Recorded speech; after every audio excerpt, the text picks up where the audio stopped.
Yo, it's your boy Ryan, Northwest Sports Fanatics, back at you with a new video. CJ McCollum from my Portland Trail Blazers gets traded for Josh Hart and a bag of chips. My reaction here in a little bit, as well as an NFL Q&A with your boy Ryan and the Northwest Sports Fanatics. Make sure you guys subscribe to the channel. Smash that like button either now or on your way out.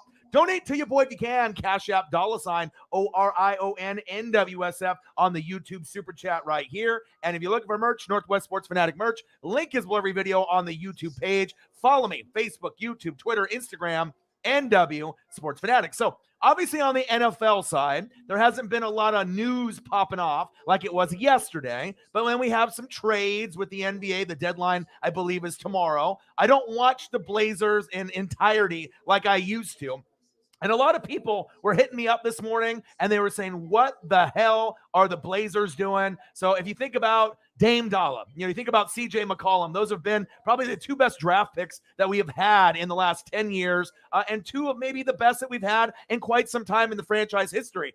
They are best friends, and it's going to be kind of sad to be able to see CJ McCollum, go somewhere else, and now they're going to end up having a big three with Brandon Ingram as well as Zion Williamson. So maybe Zion will want to stay, obviously, for the Pelicans, but as far as Blazer fans, we know that this was going to be a lot of money. All right, that's the main reason that we ended up getting rid of CJ, besides Anthony Simons being able to step up his game. Do I end up watching the NBA regularly like I used to? No. Do I watch every single Blazer game? No. All right, but I still got the rookie year Dame Dollar jersey from Moda. Check it out. All right. I got that, obviously, at Moda, Dame's rookie year. I tried to really love the NBA as a kid, and it was my favorite back in the day. Jordan, Drexler, Barkley, Bird, Magic, Ewing, Olajuwon. And speaking of that, I actually have NBA TV on right now, and it's the 94 finals, and this is the first time I've really watched NBA, in all honesty, in a while. And even though it's a throwback game, it's the 94 finals. It's Game 7. Houston Rockets with Olajuwon at home against Patrick Ewing, John Starks. It's actually kind of litty.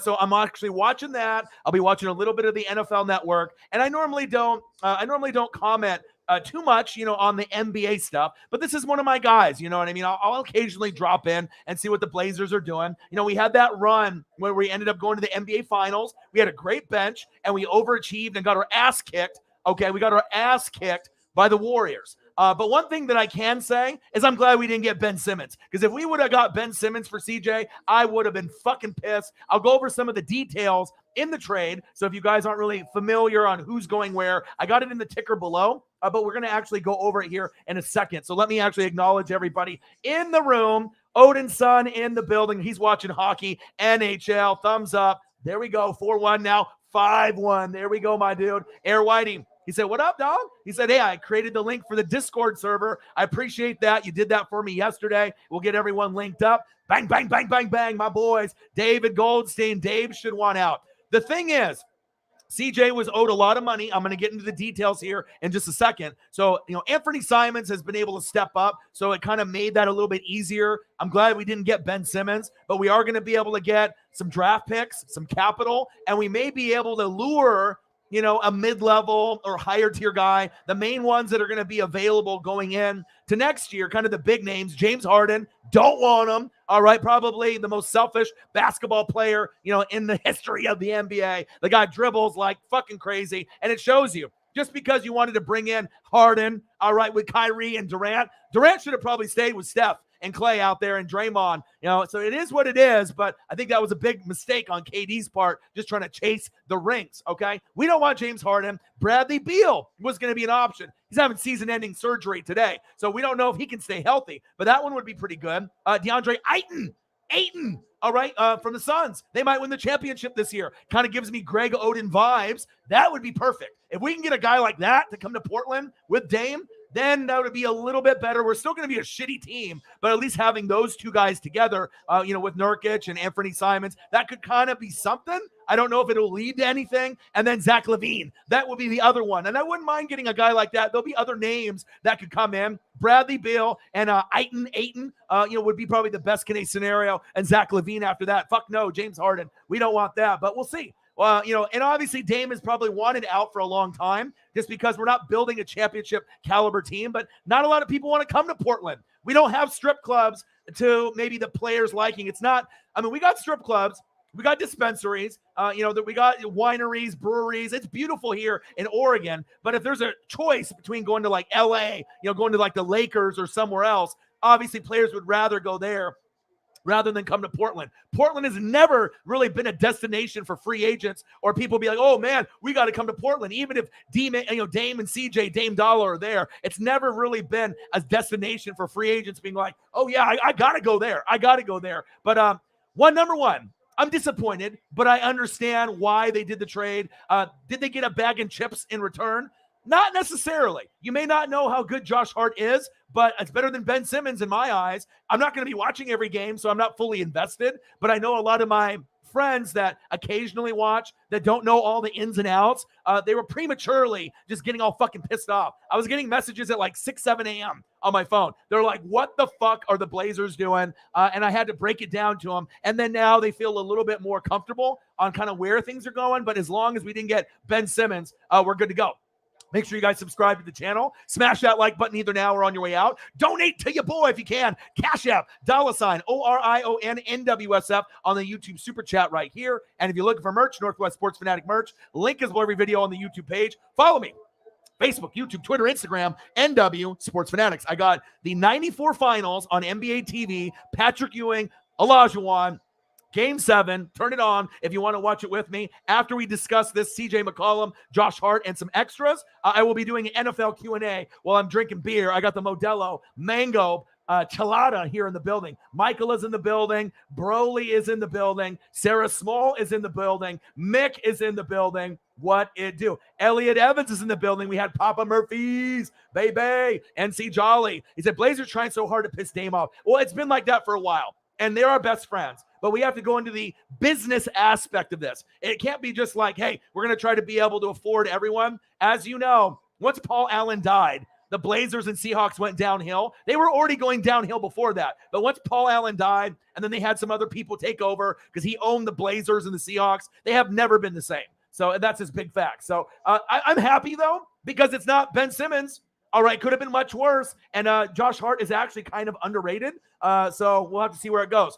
I saw this, and a lot of fucking people were very upset about that particular trade and the Sabonis trade. Obviously, Arvydas Sabonis, a longtime Blazer, his son got traded. That was kind of wild to me as well. There'll be a few more trades as we move forward, but we're going to be doing an NFL Q&A. But I figured since the news was a little slow on the NFL side, let's talk about this. This is newsworthy. I don't usually go over basketball too much, but it is my hometown team, the Portland Trail Blazers, that I've been watching since the 80s. So let's go ahead and talk about it a little bit. Mick is Moot in the building, Odin Send in the building, Kettle in the building. What to do? He said at school we were on a Zoom call with Mike Evans. Bro, really? Oh my, really? Dude, that's fire, man. Mike Evans is a stud. First ballot Hall of Famer. Dude, I wish I could have a Zoom call with fucking Mike Evans. That's big facts. Nola Nerd in the building. Zion is too fat to play. You know what? I agree. He needs to lose weight. Obviously, he's a threat. If he can lose the weight, stay injury-free. We saw what he did at Duke, and he exploded out of his own shoe. We know that he can dunk and rebound. Injuries are going to take a toll on his body. I already knew Ja Morant was going to be much better than obviously Zion long-term. He had the skill set that reminded me of Dame, and that's why Ja Morant is one of the best in the world, and Zion, a question mark. To be determined. We don't really know how good he's going to be. But with now getting CJ McCollum, Brandon Ingram, and Zion, they got themselves a little bit of a trio there, so we'll have to wait and see. Yo, what up, Ryan? Sorry, I can't donate because I'm broke. Maybe it'll be my lucky day and I'll win the lottery. It's okay. I know I'll be able to get some donos here before the show is over. But let's go over some of the pictures that I brought up and some of the details. All right, so let's bring this up right here. All right, and I'll take this comment down so we can read this. This is the trade. All right, so as you look down, and obviously I have it down in the ticker because I'm grinding all the time. But this is the trade deadline. Instant reaction. All right, so we trade CJ McCollum, one of the probably top, 30, 40 players in the NBA. Hasn't really been an all-star, slept on. Not as good as Dame, but he's probably one of the more underrated shooting guards in the league ever. I mean, I don't think this guy ever gets the credit that he deserves.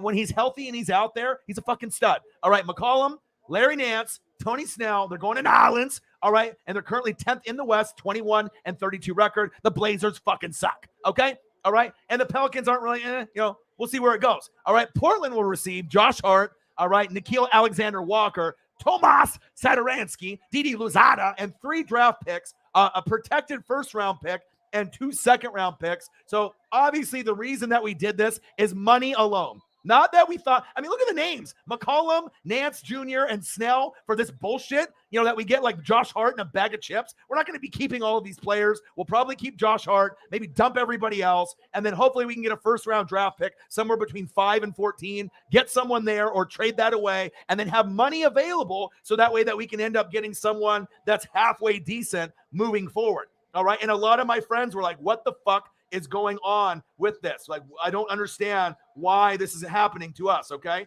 So if we end up looking at the details, like really going into the details of everything, let me bring it up here, and we're going to go over it. All right, so Portland's plan is to fully reshape the roster around Dame, even though Dame wants out, all right? Portland created a $21 million trade exception today, potentially $60 million in salary cap space this summer. All right, multiple draft picks and assets via the Pelicans and the Clippers trades. The plan is to pursue a high-end talent now and not retreat, okay? So if we're going to do that, Harden, Beal, who's having surgery today, DeAndre Ayton from the Suns. I love him the best because obviously Beal gets hurt and Harden's a ball hog, right? And Zach LaVine is tight too. I would take him there. But obviously DeAndre Ayton, that would be like the Greg Oden all over again, and that would make me feel really good if we could get a guy like that. But they might end up winning the championship, and I don't know if that's going to be something that's realistic. All right, we got our first donation in the building. Matthew Birch, my boy, $10 on the Cash App. Let's go. Let's go. Hold on here.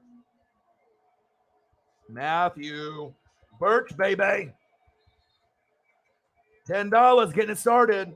Let's go. And I'm watching NBA TV. If you guys want to watch this 94 Hardwood Classic Finals, it's giving me vibes because this was when I was 12. I was 12 years old, and I love the NBA at this time. It's amazing, man, to be able to kind of go through these memories that I have. Bang! $10 on the Cash App. Bang, bang, bang, bang, bang. I appreciate you. Matthew Burt, my boy. Appreciate you very, very much. All right, so that's kind of the details on what's going on with the trade. And as far as the trade is concerned, it doesn't look good on Portland's side for paper, but if you actually grade it out, the trade, I would say the Portland Trailblazers probably got like a B- on this trade, and then maybe the Pelicans, maybe a C+, because you're going to have to pay, not only Brandon Ingram, you're hoping that Zion stays, and CJ is owed a lot of fucking money. All right, this is how much money he's owed. All right, in 2019, CJ McCollum, he signed a 3-year, $100 million contract extension, okay? So what that means is that the Lehigh product is earning $30.8 million this year, $33.3 million next year, and then $35.8 million in 2023-24 season. So you're thinking, Jesus Christ, like what the hell is going on here? Of course, Anthony Simons has stepped up his game, so now he's expendable. We can not have to pay as much. He's averaging 6.3 points in his first 2 seasons for CJ, but no fewer than 20 points per game since. He's earned the 2015-16 Most Improved Player Award, jumping from 6.8 points to 20.8, and recorded as many 23.1 in 2020-2021. He's a career 39.6 three-point shooter, 27th among active players in career field goals from deep, and he can shoot at a high level. CJ should help the Pelicans, hopefully trying to keep CJ McCollum. But, let's see. We don't really know if it's going to happen, but it's the money. And a lot of my friends were pissed off. But, hey, this is an end of an era. One of the best players that we've had in quite some time. We had Dame Dalla. Obviously, we got the Ogden, all right, we got the Oakland, we got the Oregon. That's why he wears the letter O, or, 0, obviously the number. And then you get the boy from Lehigh, his best friend, obviously when they link together, they're best friends. Best friend, like Jared Goff and Cooper Kupp, but now Matthew Stafford and Cooper Kupp. It's going to be sad to see him go if they can end up keeping him with Ingram. And if Zion can stop being fat and he can get out there, that actually has some potential. It's not going to be like watching the Bulls or the Suns. I don't watch on a regular basis, but I know what teams are fun to watch, in the NBA, and we're going to have the NBA All-Star game and everything else and the activities. But CJ McCollum, Dame Dalla, God damn it. This is going to be tough for Blazer fans because I know, like I said, I got a lot of friends that got tickets. They don't even want to go. You know what I mean? They're only going to go if, maybe a road team comes in that's got some studs like Giannis. And obviously we know Dame's been hurt. A lot of the roster and the starting lineup has been hurt. It's never been the same since Paul Allen died. We went to the finals a couple years ago, got smashed by the Warriors, but that's when we had a complete team with a bench. It is a disaster in Portland. But at least we did not get Ben Simmons. So, we really appreciated the time with CJ. Carpe diem. CJ, do your thing. Show the NBA and the world that you are still one of the best two guards in the league. Is he one of the best in the world? I may not go that far, but he's very underrated. He might be the most underrated shooting guard in the league. I mean, CJ is quality. He has the ability to throw up 30, 40, 50, 60 if you give him the time. He can shoot the three. He's one-on-one. He can do everything. He can pass. He can rebound. And he made a really good compliment with Dame Dalla. So that is really what is going on right now. Josh Hart's got some skills. I see what you got to do. But I think ultimately they're looking at this.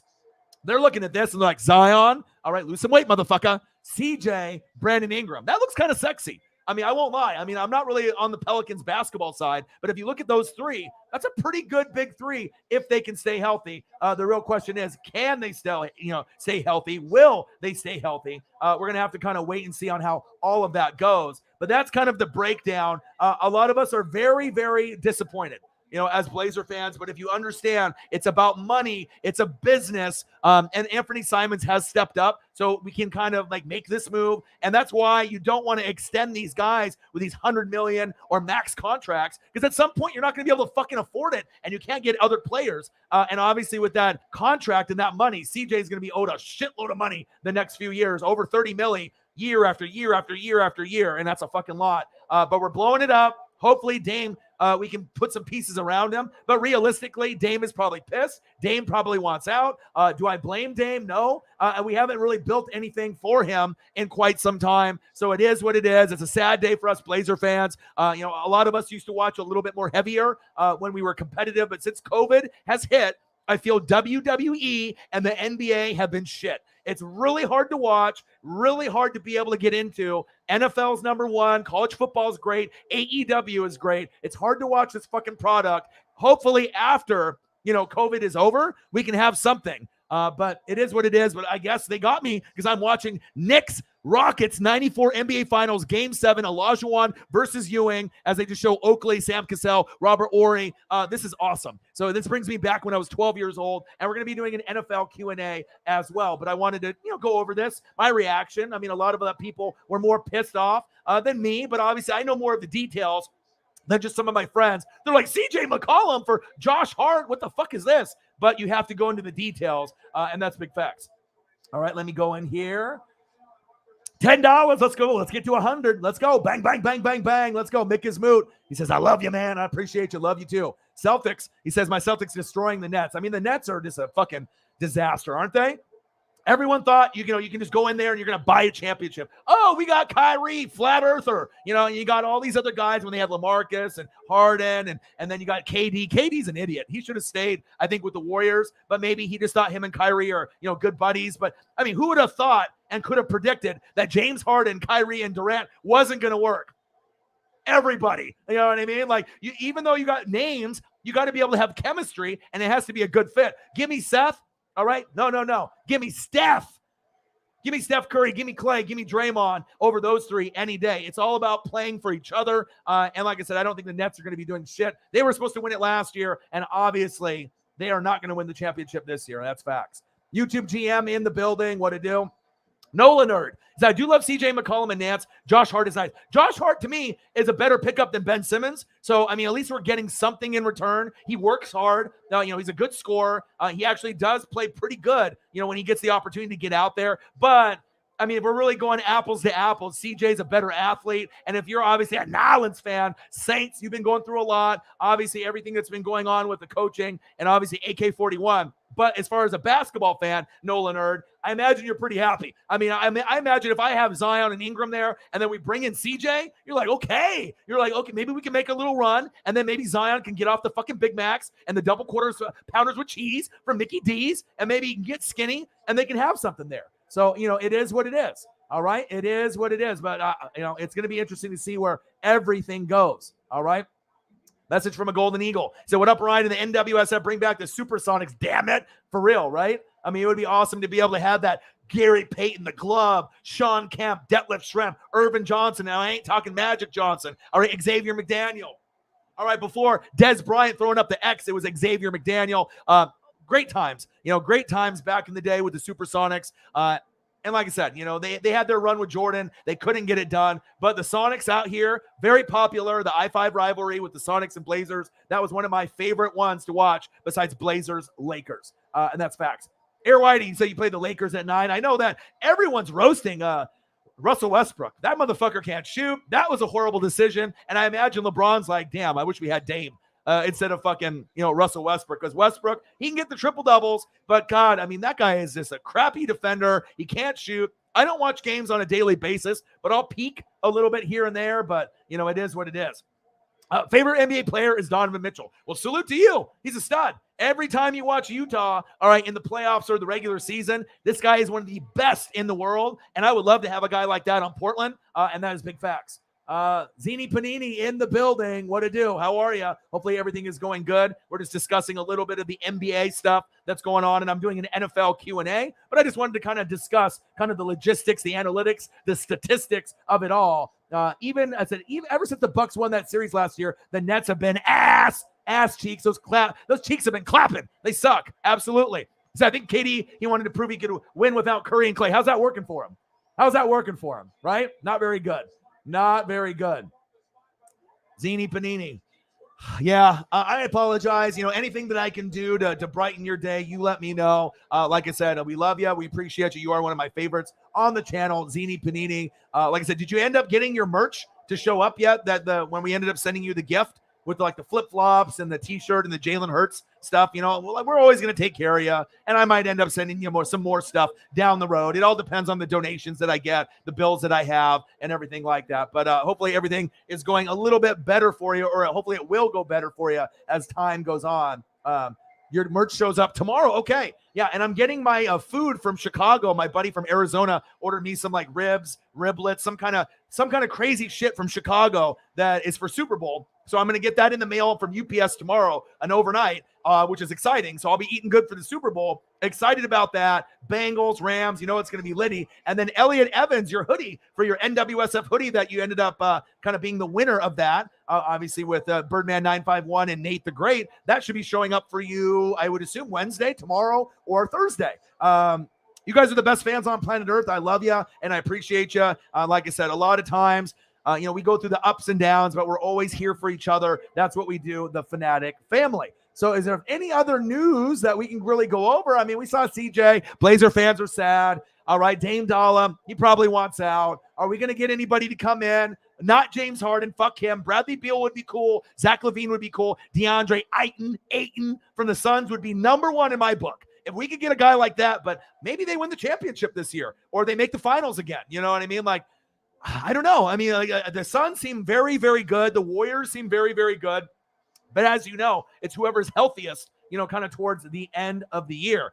Big trade, Josh Hart, CJ McCollum. These are kind of some of the details here. If you're just hopping into the stream, doesn't look very good on paper for the Blazers. McCollum, Larry Nance Jr., Larry Nance, the dad, I used to watch him, obviously on the Cavs a long time ago when they had Craig Elo, Mark Price, Larry Nance. God, I'm just going back and aging myself with all those names. Brad Doherty, Jesus Christ, I'm old. And Tony Snell, all right? And then they're going to get Josh Hart, Nikhil Alexander Walker, Tomas Satoransky, Didi Luzada, and 3 draft picks, 2 second-rounders, and a protected first-round draft pick. But obviously, we relieved some of that money that was going to be owed to C.J. McCollum. And again, the main reason that we did it is money, all right? He signed a 3-year, $100 million contract extension in 2019. He's owed $30.8 million this year.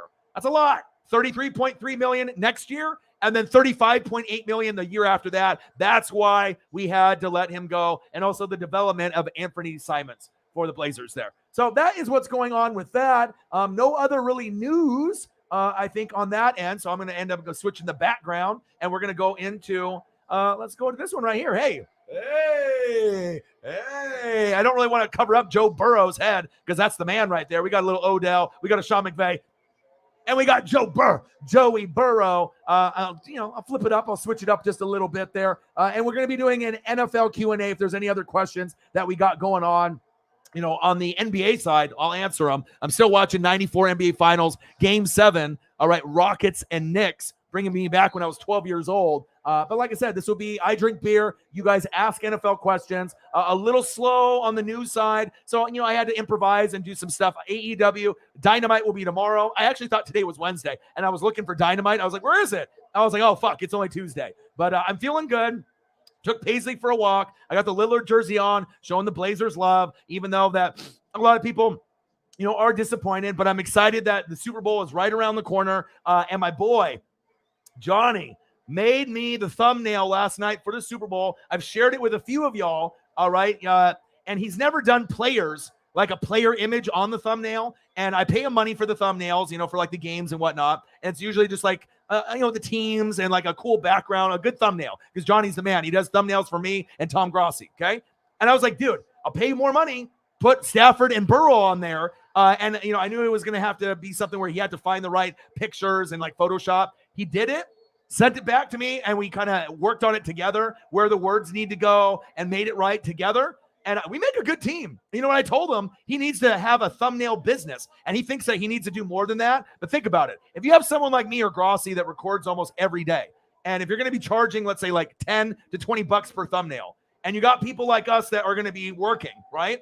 You can make enough money where you could probably quit your job and just do strictly thumbnails for people on Twitch or on YouTube. You already do it for all the big YouTubers that are out there, Clickbait Sports, Northwest Sports Fanatics, and a lot of others. So I was telling them, as we're going into next year, you know what I mean? That might be something that you want to be able to look at. You're awesome. I don't mind supporting him, having to pay like, 15 or 20 bucks per thumbnail. Because obviously if the thumbnail looks better, I'm going to get more people coming in. The donations will be better. And as we go into the NFL season, and I'm going to be doing like a NASCAR Daytona 500 in a couple weeks. I found out that the NFL Super Bowl obviously is this weekend, right? We know this. But then after that, we have a WWE pay-per-view, was it like Elimination Chamber, like in Saudi Arabia, on a Saturday, like at 9 a.m.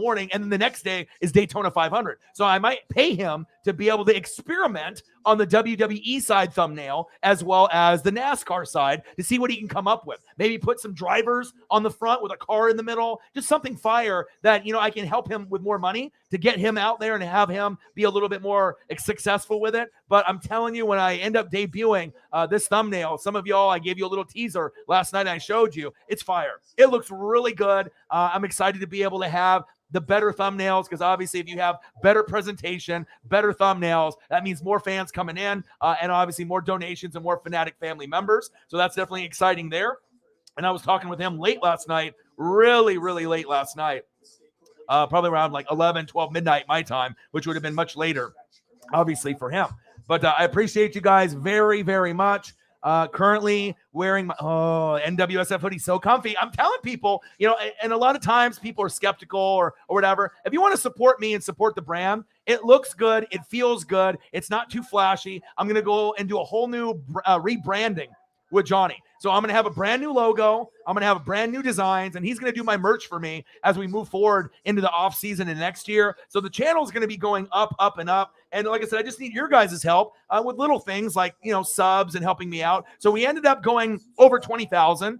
Alan tried to get me some more accounts, but I think that they took a lot of them away. Maybe that they saw that the email address were too similar. So we need 2 subs. It seems like every time we get over 20,000, then we get some haters or bots or whatever to take the subs away. So we need 2 subs for 20K. So if there's anyone there, and it seems like that's the same fucking story every day. We're at 20, then we go down 1, then we go up 1, then we go down 2, then we go up 4. But if there's anyone out there that can end up supporting your boy, 2 subs away for 20K. I've hit it multiple times, but we're just kind of on the fringe of getting over it, under. And like I said, I probably have some accounts that are no longer active. We probably got some porn bots in there, some haters in there as well. But just 2 subs. So if anyone can help me out with that, that would be greatly appreciated. 2 subs away from 20K. And then obviously if we get the 2 subs tonight, tomorrow morning when I wake up, we'll probably need another 2 more because, the hate is going to hate. Hate is going to hate.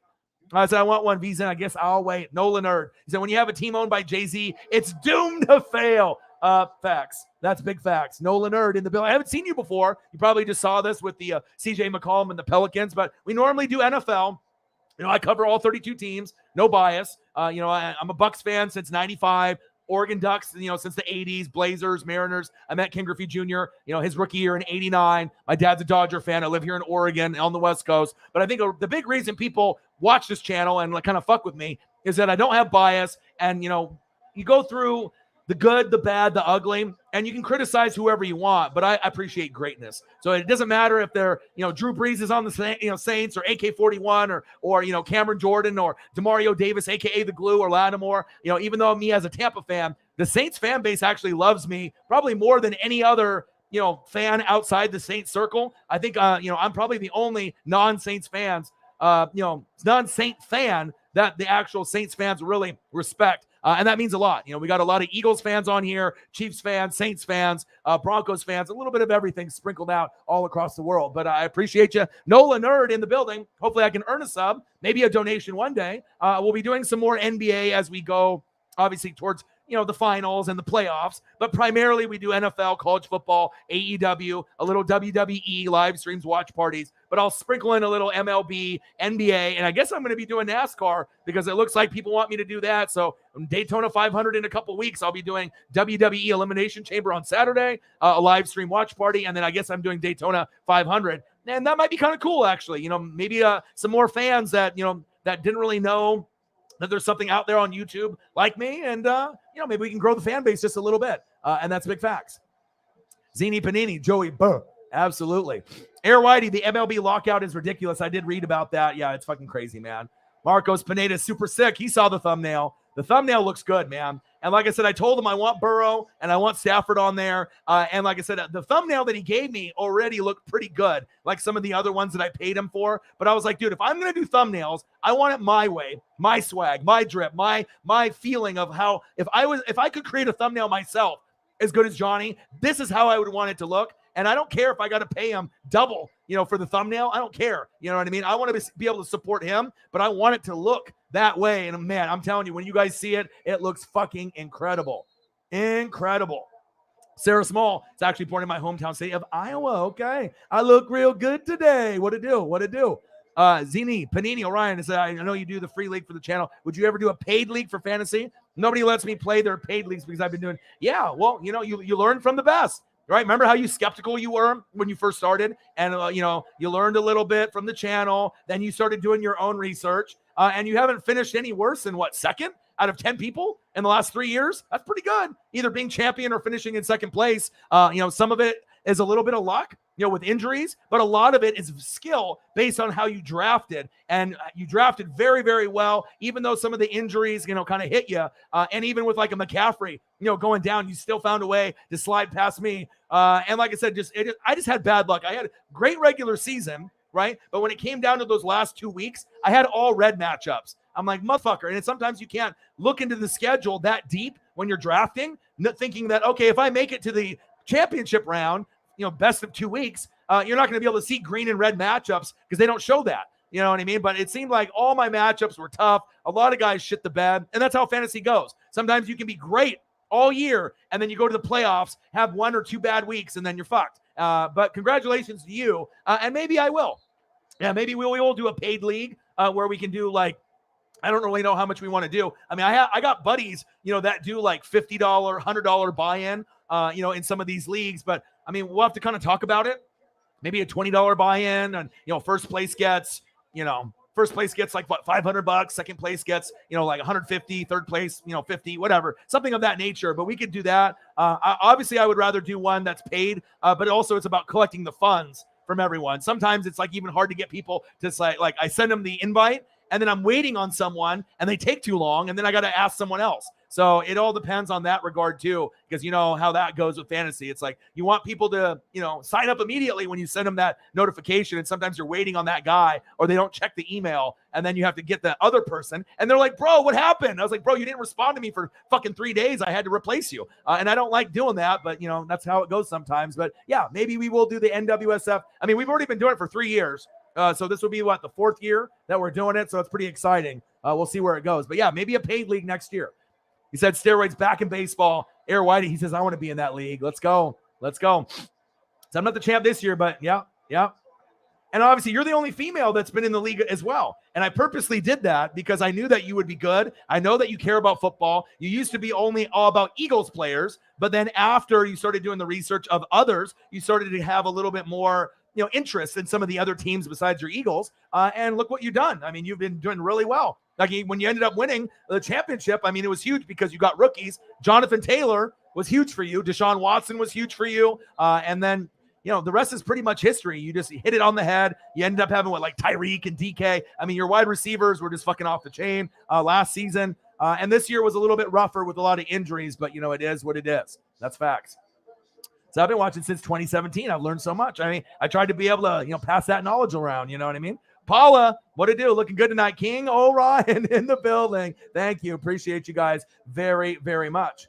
Odin's son in the building. Thank the gods. 7-game losing streak over for your NHL team. There we go, baby. There we go. He said, I ran a league called the Chuck Norris Action Pants, FFL. There we go. So again, like I said, the news was a little bit slower today as far as NFL news.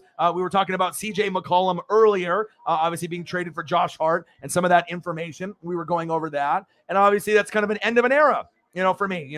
The Blazers is a team that I used to watch and love, but I don't watch them anymore. I will be honest. You know what I mean? I don't watch the Mariners on a regular basis. Griffey's not there. Randy Johnson's not there. Obviously Edgar Martinez not there. Ichiro's not there. And this team, it's not the same. We had Odin, LaMarcus, Brandon Roy. We had obviously CJ and Dame. But when I really loved it is when we had Terry Porter, Clyde Drexler, Jerome Kersey, Buck Williams, Kevin Duckworth, Cliff Robinson, and a lot of those guys aren't even alive anymore.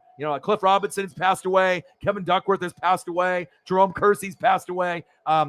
It's sad. Those are the memories that I had growing up when we played the Pistons in the 90s, the Bad Boys, and lost in the finals, and then lost to Michael Jordan in 92 in the finals as well. But Dame Dalla, we're going to try to build around him. This is an end of an era for CJ and Dame. But as we move forward, this will be good for obviously CJ McCollum and who else?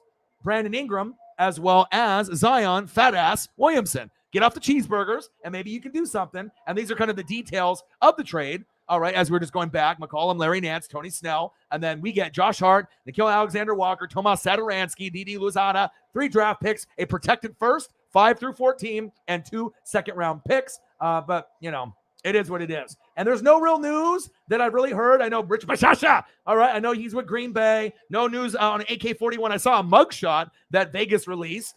He doesn't look happy, which I probably wouldn't be either. All right, Kyler Murray, no real news there.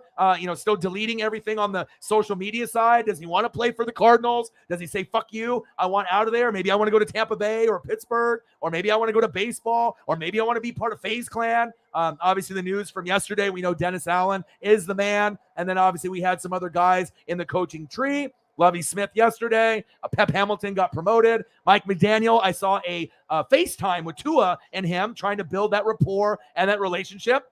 And maybe they can actually have a decent fucking football team. Dougie P, hey, great Eagles coach, but I don't know how long it's going to last in Jacksonville. If I had to take a guess, him or Lovie Smith will be the first ones to be fired. Kevin O'Connell has a lot of potential. The Rams can win the Super Bowl, and if they end up beating the Bengals, which I hope the Bengals win, but if he ends up winning the Super Bowl, that's going to make Minnesota fans very, very happy.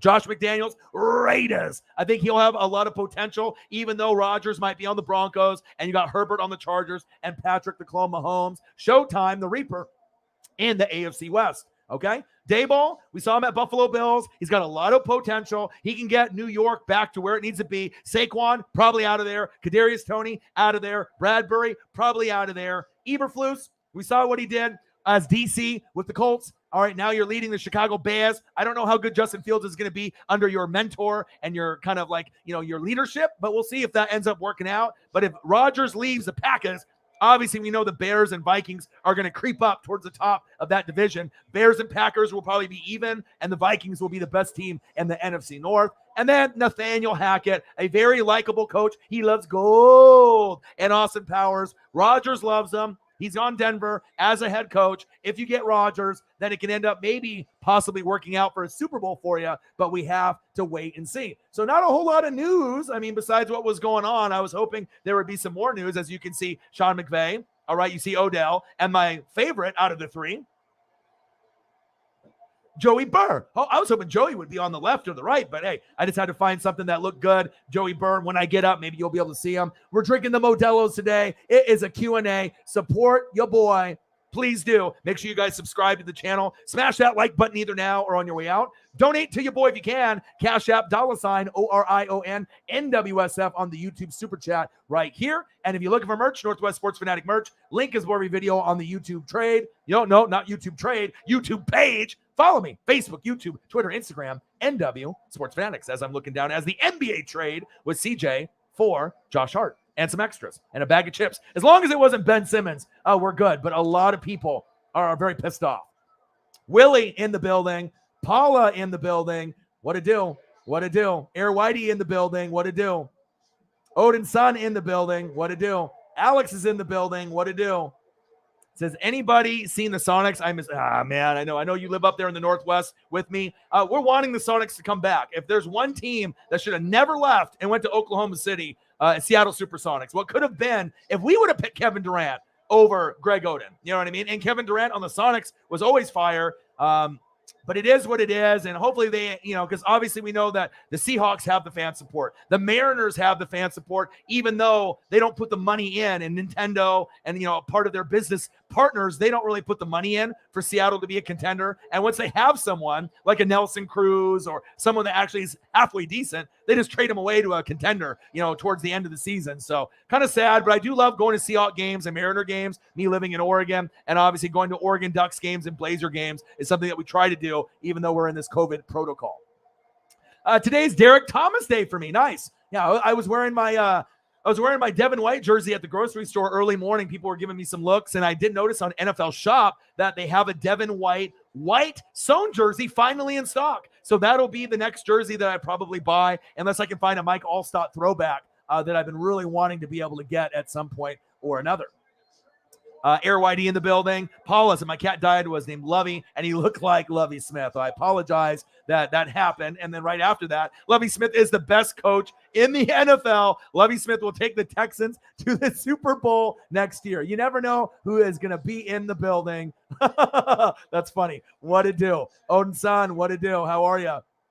He said, Chief signed Jonathan Woodard as, okay, yeah, news is slow, right? I was hoping that we would have a little bit more news, but even though the news was a little slow, and I was hoping that it was Wednesday for Dynamite, I'm still grinding. I'm still hustling. You know what I mean? Obviously, I'm doing this as a full-time job, so any type of support that I can get, through the conversations in the chat, getting a couple subs. We need 2 subs to 20K. So if there's anyone in the room that can support your boy and drop your boy a sub, a like, smash the like button, a dono, it would go a long ways. And now I'm going to, watch this at 94 NBA Finals, Game 7, Pat Riley, Rudy Tomjanovich, never underestimate a champion. All right. Ewing, Olajuwon. I was 12 years old. This was incredible finals back in the day. Obviously, as Jordan, retired, obviously tried to do the baseball thing. His dad got murdered. And obviously we saw the Rockets win back-to-back. This one was not with Clyde Drexler. And then the year after, it was with Clyde. And then they ended up repeating. It's exciting, man. We're very, very close to the Super Bowl. And, like I said, you just got to keep grinding it out. Some days are going to have a lot of news. Some days are going to be a little bit, a little slow. I still watched a little bit of Pat McAfee show, a good majority of it. I try watching Good Morning Football, but God damn it, Peter Schrager and that crew, they're in LA. It's kind of a tough watch. Maybe I'm just fucking pissed off at them too much, but it's like, I don't know. Like sometimes Good Morning Football is great, but sometimes it's, you know what I mean? Like I would rather listen to Pat McAfee show and their crew than Good Morning Football, especially if they're going to be stealing my material. Peter Schrager, I have not forgot about you. All right, gang. So I was in Walmart the other day, saw a Dallas Cowgirls fan, and the next thing I know, I'm saying, boo, Cowboys suck, word, vomit, whoops. Oh, Odin's son, Devils got the Penguins Super Bowl Sunday. Okay. 35-point win by the Celtics over the... I mean, that's crazy with like KD and everything that's going on, right? That is crazy. You know what I mean? But it shows you just because you have KD and Harden, you know what I mean? And you have Kyrie, the flat earther, you know, it doesn't mean that you're going to win a championship, let alone win games. That is a dysfunctional family over there. We are a Fanatic family. We're good. All right. But over there, I wouldn't want to be a Brooklyn fan. You know what I mean? You just tried to buy yourself rings. How did that work out for you? Not very well. And you can tell teams like the Bulls, you can tell teams like the Suns, the teams like the Warriors, they're a little bit more cohesive, more together. And I'm excited to see kind of where it goes. I don't watch the NBA on a regular basis. Every once in a while, I'll watch a throwback game. I know that they got the Rams and the Buccaneers, I think, on NFL Network right now as well. And maybe I'll flip over to that to watch my team get their ass kicked. And then also thinking of Tom Brady. You know, he's been in the news. Have you guys heard about this? So Tom Brady, and obviously Skip Bayless and a few others are making this more of a big deal, but he's leaving the door open that he may come out of retirement. Now, obviously, I don't want him to get a divorce with Giselle, all right? But depending on who we get at quarterback or whatnot, or if he makes a decision that he's going to come back for one more year, right? Depending on if the other guys come back, is it possible that we get Brady back for one more year? The farewell tour, like this is it. This is the final year to try to win one more championship. I don't know if that's a really a possibility, but he left the door and the conversation open. And as we also talk about Deflategate, it seems like the numbers were fudged and that Tom Brady, Belichick really didn't do anything wrong. There was people like Troy Vincent and some of these other people trying to say that, you know, they're cheaters. And there was Spygate and a bunch of other things, the gates that they were guilty of. But now it looks like the NFL covered it up and found out that even though they took the draft pick away, that they didn't really do anything wrong. So that's like the one thing where Belichick and Brady maybe don't have the black eye. And if you really think about it, what was the one thing that you thought of with Brady? It was that Deflategate, right? That was the one thing that people wanted to talk shit about, and he didn't even do anything. You know what I mean? So if you really look at it, Bill Belichick is the ultimate cheater.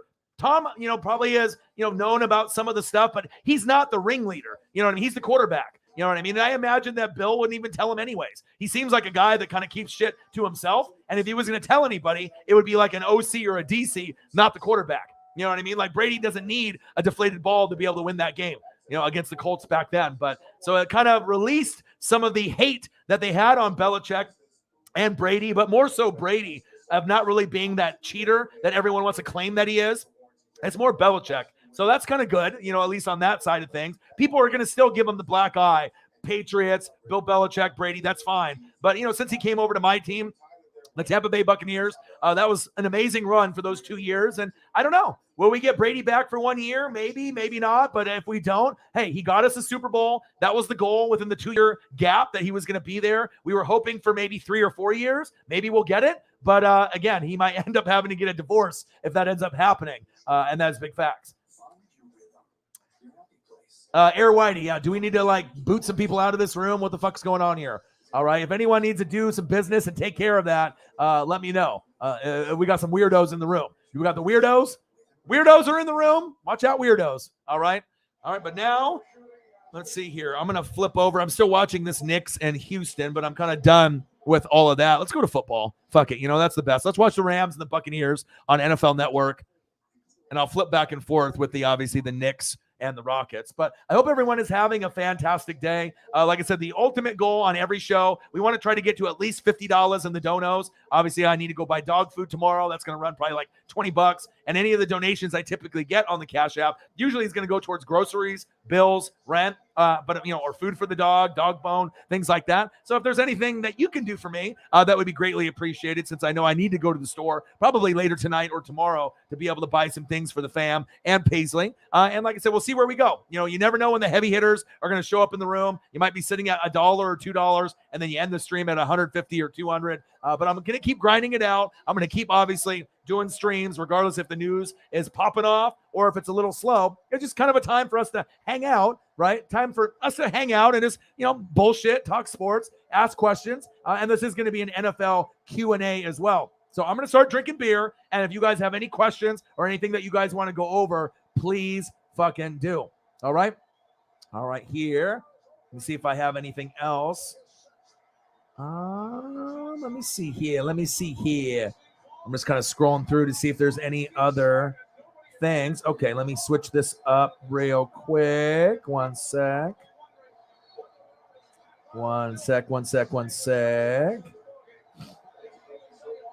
Joe Burrow. I don't like it that I can't see Joe Burrow in this thing, so I'm going to try to maybe find another one here. Let me see if I can find another Joe Burrow.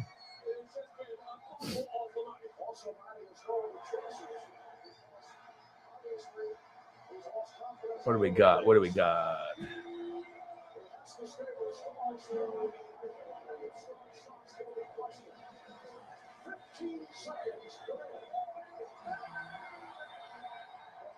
Man, the crowd is going fucking wild over there.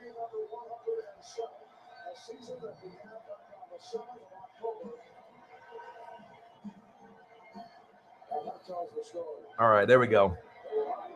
All right, let's go little Bengals. All right, let's switch it up. I mean, I had Joe Burrow in the middle right there, and I couldn't even fucking see him. I had the Sean McVay and the OBJ. Fuck that. Let's switch that up. You got some Rams representation. Let's get a little Bengals representation in the building as well. All right, 94 Game 7 NBA Finals with the Rockets and the Knicks. And then I got the Tampa Bay Buccaneers and the Rams. Hope everyone is having a fantastic day. I wish there was a little bit more to kind of go over and talk about, but it's been a little slow. So we're going to watch the Rams beat the brakes off my Buccaneers. And then speaking of that, all of a sudden a Rams fan comes in the building.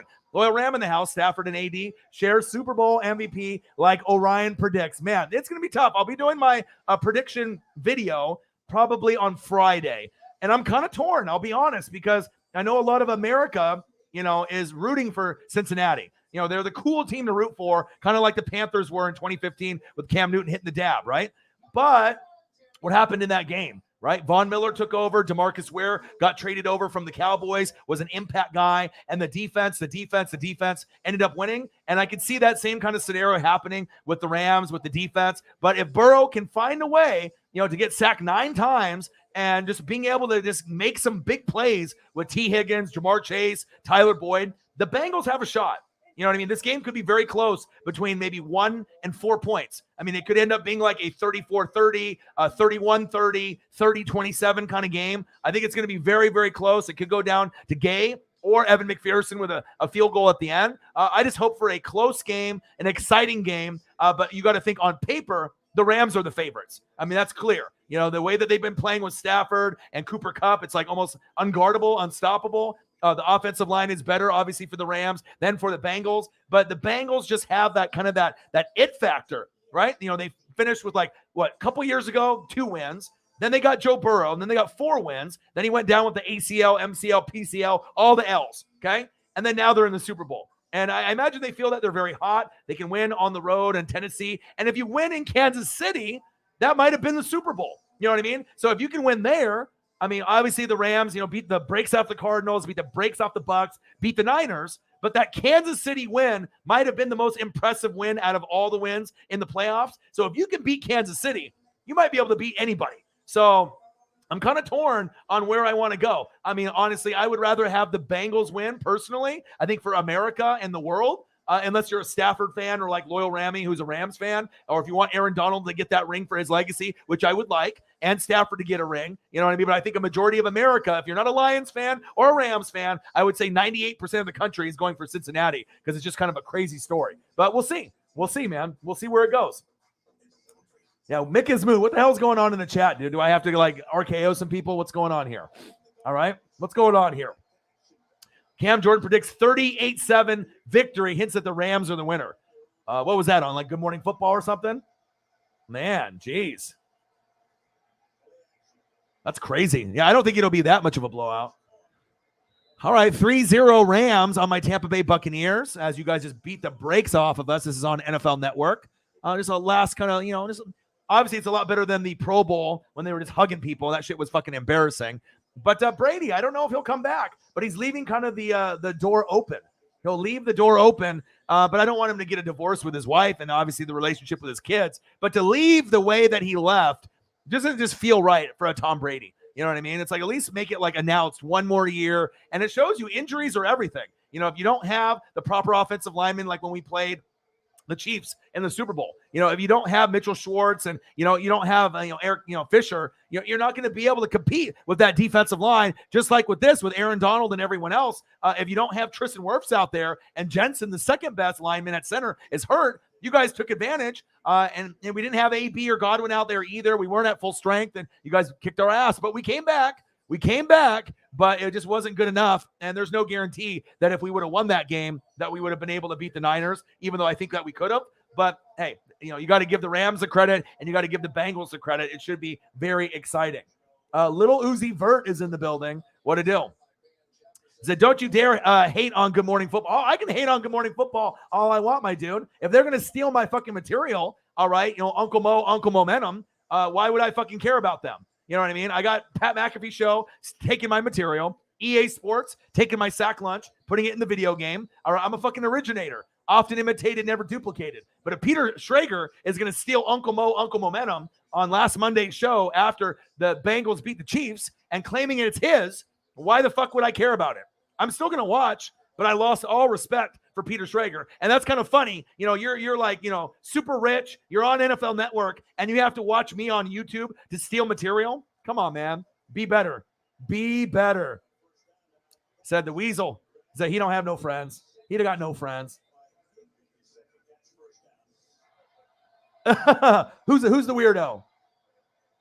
Who's the weirdo? Who do I need to RKO out of here, huh? So what's going on with this guy? Yeah, who do I need to boot? Who's getting the boot right now? Who's getting the boot? Who's going in timeout? You let me know. Yeah? Does he need to go? Do we need to give him the boot or what? Yeah? What do we think? Boot or a timeout? What are we thinking? You guys let me know.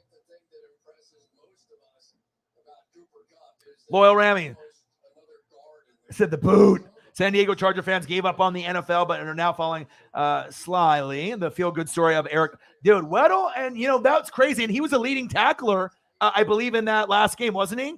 I believe he was a leading tackler in that game against the Niners. Who would have thought? You're out of football for a couple years. Mad respect. And I know that, they were desperate and they needed the right pieces. But I know you and Trayvon G, have been fans of the Rams for a long, long time. And obviously, if it wasn't this kind of like feel-good story, even if you guys were playing the Chiefs, I think you guys would probably be still the underdog, or maybe the favorite. I mean, you're at home and you're having the same kind of route that Tampa Bay had, and you guys don't really have any big injuries besides, Bobby Trees, but you got OBJ, obviously Darrell Henderson, and some of the guys at running back. You've been able to shift over. Cam Akers is back, Sony Michel. So you still have, pieces where it's not like your running back core is obliterated. We'll see. I'm just excited, man. I got a brand new thumbnail that I got from fucking Johnny last night. I am excited to be able to see it. Drop the ban. Is it that bad? All right. Someone's getting the boot. All right.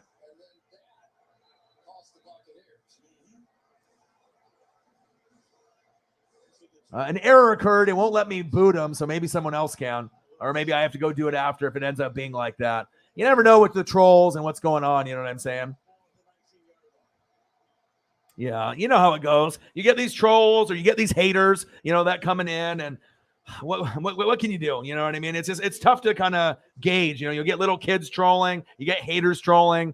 You know what I mean? I just want to be able to try to get to this 20K. We need 2 subs.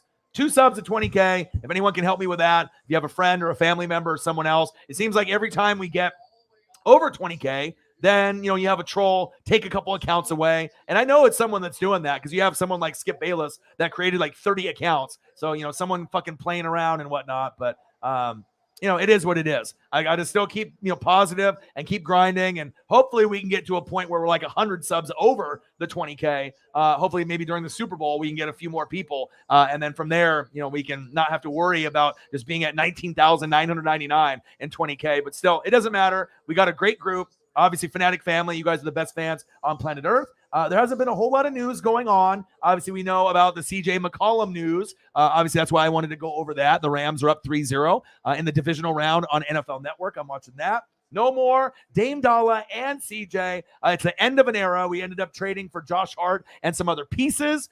Blazer fans are pissed, but obviously Anthony Simons has stepped up and played better, basketball for them. And the Blazers, touchdown, Rams. All right. But with this, it's about money. And like I told you guys before, the main reason that they decided to give up CJ McCollum because he signed a $100 million contract extension in 2019. He's owed $30.8 million this year, $33.3 million next year, and $35.8 million. And I'm glad that we didn't get Ben Simmons. All right, so that's good. And then obviously the reason that they did it, look at that. CJ, Zion, get off the cheeseburgers, and then you got Brandon Ingram. So that trio actually looks pretty good, but the main reason was money, money, money. Now we're going to try to build around Dame. Who's going to be available next year? James Harden. Don't fucking want him. You suck, all right? Bradley Beal, who just is going to have surgery today. We don't know if he can stay healthy. DeAndre Ayton, the center for the Suns. Love him. I would love for him to come over with Dame. That would be fun, but Dame probably wants to get the fuck out of here, okay? And then Zach LaVine. I like him too. So, I mean, if we can get somebody to come in, to have a little bit of excitement here. But like I said, I was offered to go front row to the Blazers earlier this year, like about a month ago. And I told them I'd rather do Monday Night Football and hang out with you guys. I mean, it's just, I think they were playing the Toronto Raptors. I have opportunities with friends that have really good tickets. But it's like, if you don't have a good product out there, the NBA has been trash for the last 2 years with the bubble and obviously with COVID. Same thing with WWE. So, I mean, I know a lot of people are like, oh my God, you gave up free front row tickets. I'll be able to get them again, for my buddies. But it's like, dude, if Dame is playing or not playing, like, do I really give a shit? I mean, I'd rather watch Monday Night Football and be able to hang out with y'all. That's just kind of how I feel. NFL's number one, college football, AEW. But we'll see if the NBA product can get back to where it needs to be. And there's no new news really on AK-41 that I've really heard. Potential 5 years. I doubt that that'll happen for him. It wasn't a female. It wasn't a stripper. So hopefully it ends up being, something where he has, counseling, maybe some probation, a fine, maybe a little bit of jail time. But I don't think the Saints are going to release him. And at least some good news for the Saints fans. At least you ended up getting your dude right here. All right, Dennis Allen is the man. So you're not going to have to worry about, looking for someone else. The only one that really got left out of the fold was who?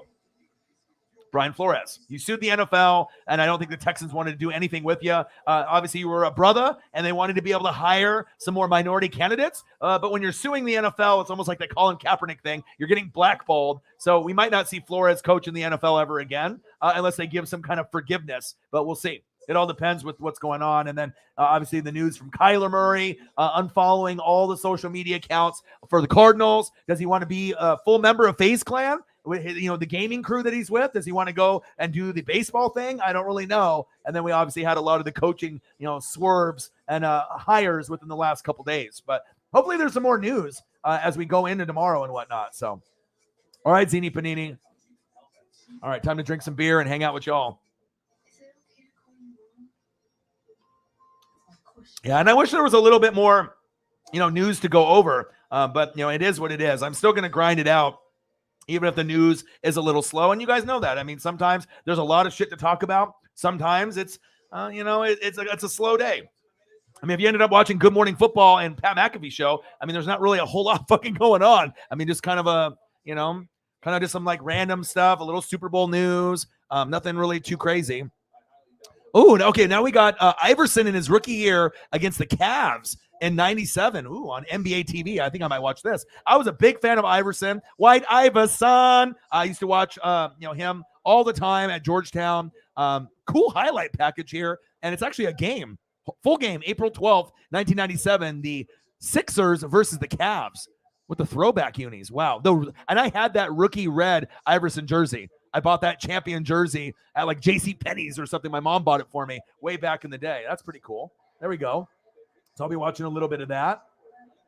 So I quit watching NBA in the midst of the Kobe Shaq period. I like defense. Yeah. Chamberlain, West, Riley. Good. Yeah, I know, man. It's like I haven't really been into it for quite some time. Obviously I grew up, here in Oregon, so we used to watch Drexler, Porter, Kersey, Buck Williams, Duckworth, Cliff Robinson, and it's just not the same product anymore. And I'm hopefully baseball, they can get their shit together as well, but we don't really know. Sarah Small, bang, $3. Thank you. Like I said, if it's going to be a slow night and we don't know if the heavy hitters are going to be in the room, at the very least, let's try to get to at least like 50. If possible, through the Cash App and YouTube Super Chat, so that way I can at least buy some dog food for Paisley later tonight or tomorrow, just to pay some bills and whatnot. But we'll see what happens. Maybe we'll end up getting a heavy hitter that'll come through. But I plan on staying online here for at least another hour or an hour and a half. And if there's anything that you guys want to go over as well, I'm going to watch a little bit of this old school game of the Sixers and the Cavs on NBA TV, as well as the Rams and the Bucks on NFL Network. And hopefully there's a little bit more news as we go. $13. Let's try to get to 50. Sometimes we'll win 100 and we'll hit 150 or 200 or 250 or 500. You know what I mean? But hey, try to 50 is like kind of like where you really want to be at the minimum. But I get it. Sometimes the news is a little slow. But I know I do have the most amazing fans on planet Earth. You guys, appreciate you guys. I love you guys very, very much. And like I said, we just got to grind it out sometimes. Let's take a quick look through like Pat McAfee and everything else that went on. Looks like Grossi ended up doing a Chargers fan reaction to 2022. Michael Irvin was on, obviously on Pat McAfee show, and he had a great interview talking about the Cowboys. I watched that. Carson Wentz, perfect fit for the Steelers. I think Pat McAfee wants Carson out of there. I'm not sure if that's a perfect fit over there. That's almost like a Big Ben, same type of thing. Does OBJ have what? What does this say? Does OBJ have the best story of the Super Bowl? Marshall Faulk. They'll still be the Bungles until they beat the Rams. So it sounds like he's kind of hating on them since he did play on the Rams, as we know, as the Colts. Antonio Brown is the president of Donda Sports with Kanye. So you got two crazy motherfuckers working together.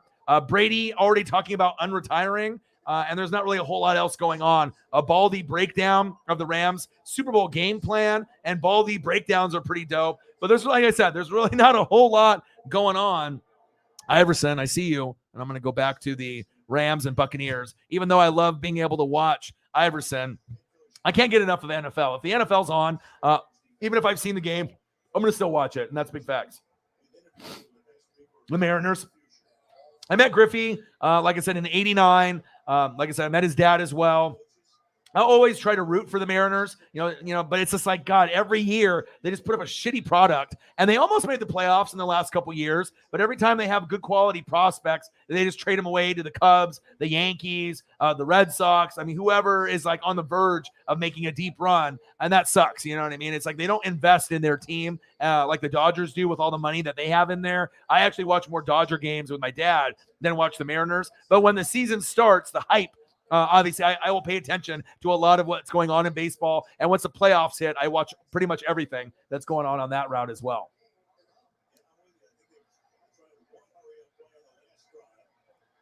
Paula in the building. What to do? Sarah's in the building. Loyal Rami. Oh, and and like it was kind of weird on Twitter. I'm followed by like Cena. You know what I mean? And a few other people out there, Conan from NWO Wolfpack. And I know this guy has been following some people on Twitter as of late, but I actually got a follow from Tay Diggs.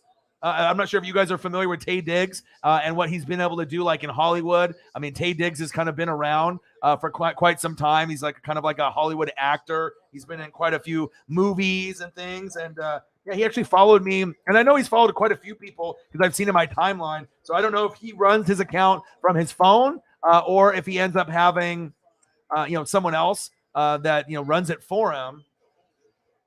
But let me see here. Like how Stella got her groove back, Best Man Holiday, some of those old school kind of like chick flick kind of movies and whatnot. But yeah, that was kind of crazy. I was like, all right, shit. I mean, you never know who you're going to end up having, follow you. But yeah, that happened to me like in the morning. And I was like, I saw one of my other buddies got followed by him, I think the day before. And then I got the follow. So that's cool. But it's not like a lot of these people on Twitter too, it's just about growing their Twitter account. You know what I mean? So if they see people that are active or if they're in like a room trying to get more people to follow, like a follow train, then you're going to get some more people. But hey, I'll take it, man. Hey, if you want to follow me, that's cool. I'll follow you back. Tay Diggs. You know what I mean? You never know. But I think John Cena is probably the most famous person that follows. And I think Cena follows Sarah as well. So it's always kind of cool when you have those people, Conan, NWO, and I got a few people like Bonnie Bernstein and some of like NFL reporters, NBA reporters as well. But yeah, pretty cool. You never know what's going to happen like that on Twitter and some of the social media. Do you think Kershaw will leave? I think that they're going to probably re-sign him just because for the fact, he is like kind of like a Dodger through and through. Is he already past his prime? Does he have anything left? I don't know. I mean, it seems like he's getting injured now almost every single year. They already ended up winning the pennant, but I would say at some point you got to move on. But I imagine they'll probably just bring him back for old time's sake. You know what I mean? So I think that he will be back. Loyal Rami, Lou Alcindor, Kareem Abdul-Jabbar. Oh, yeah. Bucks versus Wilt to Stilt.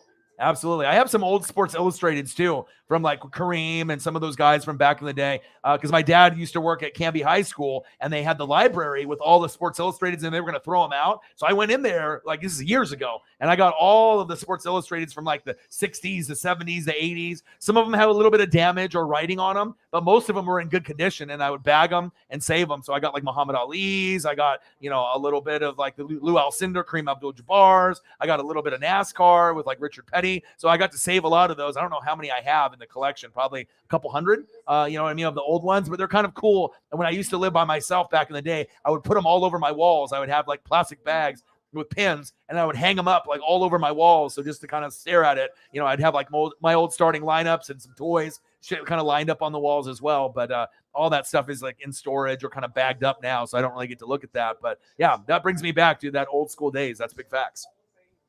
That is big facts.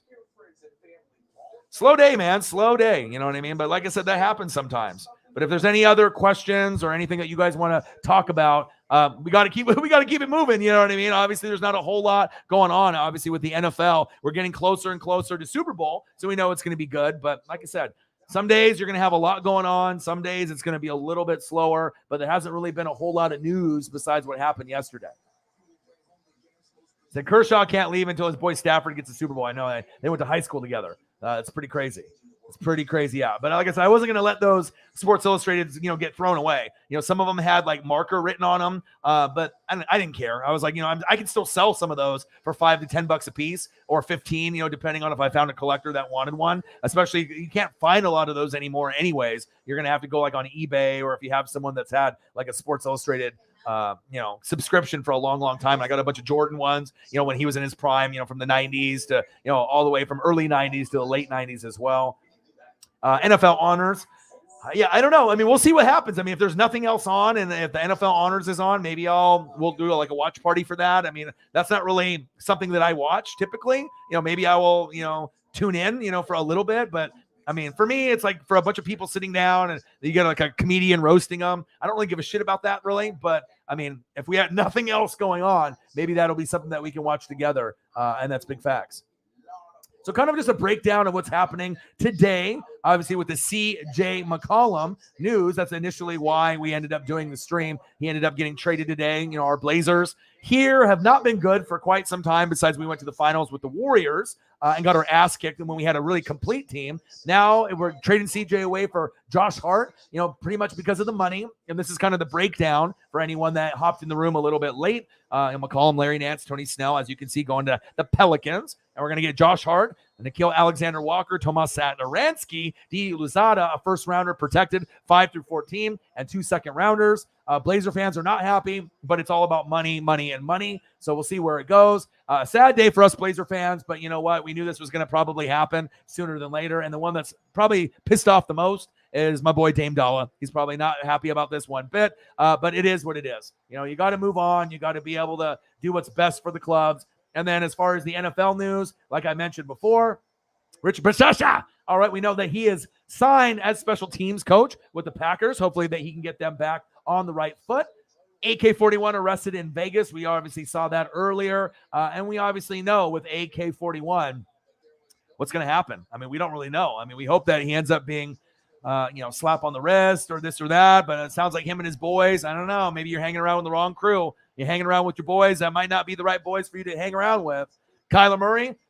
as Cooper Kupp goes on for a touchdown against my Buccaneers. Horrible fucking defense right there. Great job by Stafford and Cooper Kupp. We might see something like that against the Bengals, even though they got Jesse Bates III and Von Bell in the secondary. Watching NFL Network, the Rams and the Bucks. But Kyler Murray, FaZe Clan, maybe that, maybe maybe the A's. I don't know. You know what I mean? But unfollowing your team, sometimes that doesn't mean anything, but a lot of times it does. So we're going to see if he doesn't want to be there anymore, if he wants to do baseball, or he wants to be full-time with FaZe Clan. I don't know. A bright spot for the Saints, Dennis Allen.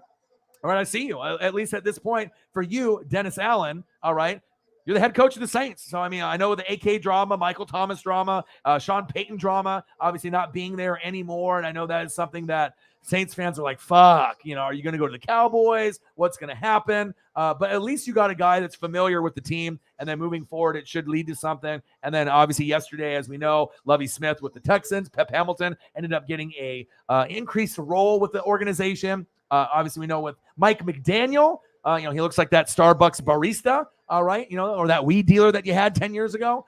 He's going to be the new guy for Miami. Him and Tua FaceTime, and I saw that. So it looks like they're trying to gain some rapport. Dougie P and Trevor Lawrence. We'll see what happens with the Jags. More than likely, this guy right here and Lovey will probably be the first ones fired in the next year or two, most likely, unless they can really turn it around. Kevin O'Connell's got a lot of upside. OC for the Rams, young, gives you that Sean McVay kind of Kyle Shanahan vibe. Could really get the Vikings to be the top dog in the NFC North, especially if Rodgers leaves. This could be a guy that's noted as a top 10 coach sooner than later. Same thing with this guy, Josh McDaniels to the Raiders. We'll see what happens there. Brian Daboll, great OC, great mind. Buffalo Bills, Josh Allen, Diggs, everything that they did. He's going to the Giants. Easy division to win. All right, you got the Washington Commies. All right, we don't really know what the fuck's going on with that. The Commanders, come on, man. Come on, man. What were you thinking? Horrible name. So, I mean, you got to get past the Cowboys, the Washington football team. The Eagles are very interesting, though. I'm kind of curious to see on what they do. But Daboll, he could be a name that is there for maybe quite some time. Eberflus, he's got a great reputation, but I don't know. Bears, that division, it's going to be tough. It wouldn't surprise me if this guy gets fired in a couple years. And then you got Nathaniel Hackett. He's going to be going from Green Bay OC. He loves gold and Austin Powers. Aaron Rodgers and all the Green Bay Packers love this guy. He's a player's coach, and I think that he could bring success to Denver. But you got to bring Rodgers in. If you bring Rodgers in, a great chance for a Super Bowl or an AFC championship game, even though it's a busy, busy room in the AFC with all the talent, Mahomes, Herbert, Lamar Jackson. You just got all these guys, Joe Burrow. But if you get Rodgers there, you have a chance to be able to do something special. So we're going to have to wait and see. And then obviously my dream is to be able to get Russell Wilson in Tampa Bay, baby. And there's rumors that maybe Brady will come back. Maybe he'll come back and rejoin Devin White and my boy, Mike Evans. So we'll have to wait and see. But I wish there was a little bit more going on, with the news. But, it is what it is. I mean, obviously the news has been a little slower, but we'll talk about a little basketball, a little football. And like I said, you never know who's going to be hopping in the room and hanging out with your boy. And I'm doing this full time. Again, I'm not doing any other jobs, no more warehouse jobs. Depression and anxiety have been much better. I'm all in. You know what I mean? So any type of support that I can get with subs, you guys commenting in the chat, any type of, donations, if you can, would be great. But I love you guys and I appreciate you guys. Let me take a quick look to see what the sub count. I think we need like 2 subs to get to 20K. And every time we get to 20K, then I check in the morning and then we're down like a sub or 2. So we have 2 subs to get to 20K. So if anyone can help me with that, it'd be greatly appreciated. But yeah, maybe I will do the NFL honors depending on what news that breaks. If we want to hang out and watch that together, fuck it, let's do it. I got the Rams and the Bucks on NFL Network on TV right now. Honey Badger. And then the comeback player of the year is Joe Burrow, right? I mean, are we under a consensus with that? I mean, I saw a thing on Twitter, going over all the comeback players of the year. And I think, obviously Joe Burrow has got to be the front runner. I mean, is there anyone else that we can even put into that category of being a front runner at this point? I don't think so. I'm trying to see if I can find the link that I had on here on my Twitter timeline. And like I said, Tay Diggs followed your boy today. So you never know. I have John Cena. I've had a few others follow your boy, but you never know. And I know there's been rumors about Kyler to Tampa. I don't know if I would want Kyler in Tampa, to be honest. I'd rather have Russell Wilson. I mean, I think Kyler, in the right system, he could succeed. And obviously, if you had Mike Evans there and you had some weapons there, maybe, with the defense, better coaching staff, maybe that could work. but I'm not really sure if I would want Kyler, right? I think that he's kind of overrated like Lamar Jackson, but maybe in the right spot, maybe he could succeed. All I want is Westbrook to be traded away by my Lakers. Yeah, he's garbage. He's garbage. And like I said, if you missed the show a little bit earlier, we were talking about the coaches yesterday as we were going through, Nathaniel Hackett and Eberflus, Brian Daboll, Josh McDaniels of the Raiders, Kevin O'Connell, Doug Peterson, Mike McDaniel with Tua, the Niners OC, Lovie Smith, all right, Dennis Allen, Kyler taking away his social media on Instagram, away everything, deleting everything from the Cardinals. So that means maybe baseball, another team. I don't know. We're going to have to kind of wait and see on how that plays out, or maybe he just wants to do FaZe Clan and be the gamer. AK-41 got arrested, but we'll see where that goes, if he's going to be in jail, cut off the team or not. Rich Bashasha is going to be the special teams coach for the Packers. Grossi is happy.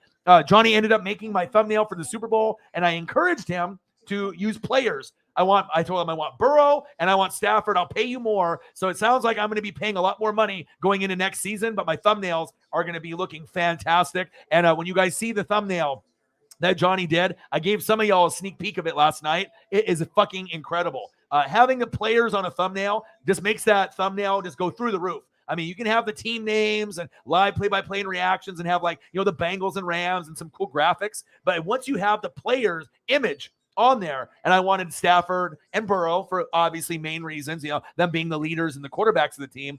It just took that thumbnail to a whole nother level, and he's never done a thumbnail with players. So I sent it to Grossi. I said, look what he did for me. I know that you're going to like this too, so don't be surprised if you start seeing Grossi's thumbnails go through the roof. And I imagine if he's going to be getting let's say 100,000 views on a video, he'll go up to 300,000. 400,000, 500,000, because thumbnails are everything. And Grossi already is number one. So if you can get that thumbnail, that looks just amazing, top notch, Johnny's the man. And I told him he should open up a thumbnail business. He thinks he needs more than thumbnails, but think about it. If you have someone like me or Grossi that pretty much records almost every day, and you get someone to buy thumbnails for you, maybe not every show that you do, that's good money coming in. And all you need to do is show that what you can do for me, Grossi, and some of the other YouTubers, on 5 Point Vids or Clickbait Sports with Urinating Tree, Scooter Magruder, Perna, you know what I mean? And you get, more business for, Johnny. Johnny might be able to quit his job and just do strictly thumbnails. And me and him work good together because he sends me kind of a prototype thumbnail. I give him feedback on what I think looks good. And then after 10 minutes, we have a masterpiece. And we even talked about it last night. And I was like, dude, you might want to think about that. You know what I mean? I know it sounds crazy, but as far as his merch is concerned and his business, I want to support him. So if that means that, if I paid let's say $10 per thumbnail normally, and now I got to pay 20 to support him, I don't mind. As long as I can help him and the thumbnails look better. You have a better looking thumbnail, you're going to get more people coming in. And I'm telling you, nobody does better work than my boy Johnny. And Grossi's thumbnails are going to be just like mine. They are going to be lit. So you're going to see a huge increase, probably not only for me, but Grossi's numbers should go through the roof, especially when you start seeing these thumbnails that Johnny's going to make. And like I told him, I was like, even though you've never done players on a thumbnail, I would do it. I was like, it's going to make your thumbnails pop and look so much better. And he was kind of, I don't want to say scared, but he was kind of optimistic about it. Took him maybe 20 minutes. And then he sent me a screenshot. We talked and kind of edited it together. And then within 30 minutes later, we had a masterpiece. So I can't wait to be able to debut that and show you guys. Some of you guys got the sneak peek on there. It looks incredible. Johnny is the man. I told him you could do thumbnails for YouTubers. You could do thumbnails for Twitch accounts. I mean, the money's there, especially if you're that talented. I know some people like to do it themselves. But, I mean, I'm going to support this guy for the rest of my life.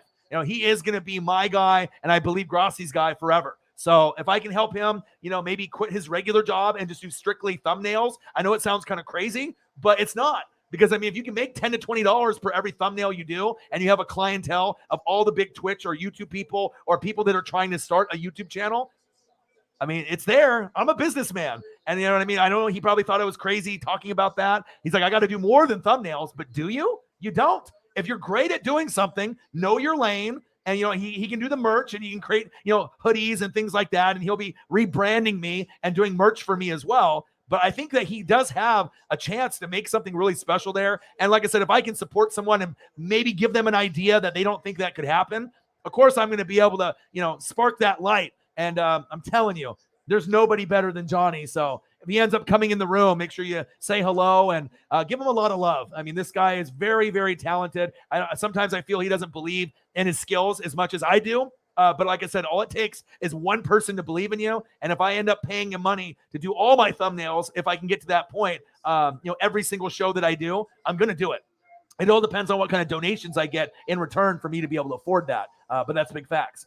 Loyal Ramy, Cup should get MVP or change the award to quarterback award and stop the sham. Loyal Ramy, you are on point, my dude. You are on point today. I think Dame will want to say he's too loyal. But he did say he wants to win a championship, and they're going to free up money to bring in either a James Harden, no thanks. Bradley Beal had surgery today, would be okay. DeAndre Ayton would be number one, and then Zach LaVine. Those are going to be the main ones that are available. But the Blazers is not a commodity or like a location or destination that really players want to go to. And that's facts. Jeffrey Sear in the building. Who are you rooting for in the Super Bowl? Bengals. Obviously with Joe Burrow, but I'll tell you who I actually pick, my real pick on Friday, because I'm torn. I've been going back and forth. The Rams, to me, on paper are the better team, but you just almost can't count out Joe Burrow and what he's been able to do. I mean, the motherfucker got sacked 9 times and they still beat Tennessee. But on the flip side, Tennessee's offense is not the same as the Rams. And they got a better D-line. And they got Aaron Donald. And they got Stafford. And they got Cooper Kupp. And they got Sean McVay. They got Joe Burrow and they got T. Higgins, Tyler Boyd, avoid the Boyd, Jamar Chase, T-Rex, Jesse Bates, Von Bell. I really like the Bengals. I wouldn't be surprised if the Bengals won, but I mean, they're going to have to play like the Eagles with Philly. I mean, literally, the Bengals are going to have to play a mirrored game of Philly when they had Nick Foles. You're going to have to play perfect the whole way through, and Mixon's going to have a big game. He's going to have to get over 100 yards and get in the end zone at least once. And if you can create, some balance on the line of scrimmage and not get a lot of sack lunches, and Burrow has time to make some plays, the Bengals will have a shot to win, but we just don't know if that's going to happen. I mean, is he going to get sacked and terrorized, throughout the whole game like they did against the Cardinals, the Buccaneers, and the Niners? Or are they going to be able to step up like they did against the Chiefs and find a way to do something a little bit better? But, I mean, right now on paper, the favorite is the Rams. So it's just either you're a Rams hater, or you're hoping that Joe Burrow can find a way to be the face of the NFL. That's facts. Odin Sun said, have you seen that Red Bull crap? No, I did not. I did not see that. Eagles John in the building. What to do? It looks like we got a dono on here. Oh, hell yeah. Thank you, man. Appreciate you. Anytime we get the donos in here, it always makes me. Eagles, thank you so much, bro. I just ended up getting here with your comment. Thank you, dude. Like I said, at the very least, we always try to get at least 50 if we can. But sometimes when, you have limited people in the room, obviously I don't have any other jobs that I'm doing. So obviously me having to hustle and grind and make sure I put on a good show and just getting the support from the fans is great. And a lot of stuff costs a lot. You know what I mean? If I ended up getting $70, $80, $90 last night on the Cash App, I gave Johnny $20 for the thumbnail, and then I bought groceries this morning, and then I'm down to barely anything. And you guys know how much food and gas costs. It's ridiculous. So, I have to hustle and I have to grind. Thank you so much, dude. Eagles John, my boy. I saw that Colleen Wolfe, who actually is my favorite female correspondent for the NFL, was on McAfee. Not only is she beautiful, but her knowledge of the game is way better than I think anyone else. You got Aaron Andrews, you got, Joy Taylor, you got a lot of women out there that get kind of objectified for being just sexy, but they don't know sports. Colleen Wolfe, I'll take Colleen Wolfe over Kay Adams any day. I mean, Kay Adams is pretty, but I feel there's a little bias there, and sometimes she gets a little annoying to me. And obviously we know what happened with Peter Schrager stealing my material. So I'm a little, irked, by, GMFB. I'm not really a fan of that show anymore. I'll do Pat McAfee show instead. Those are the ones that I really liked. But once Peter Schrager stole my material, it's kind of game over from there. Eagles John, $10 dono on the Cash App. Thank you so much, man. Appreciate you. Keeping it moving.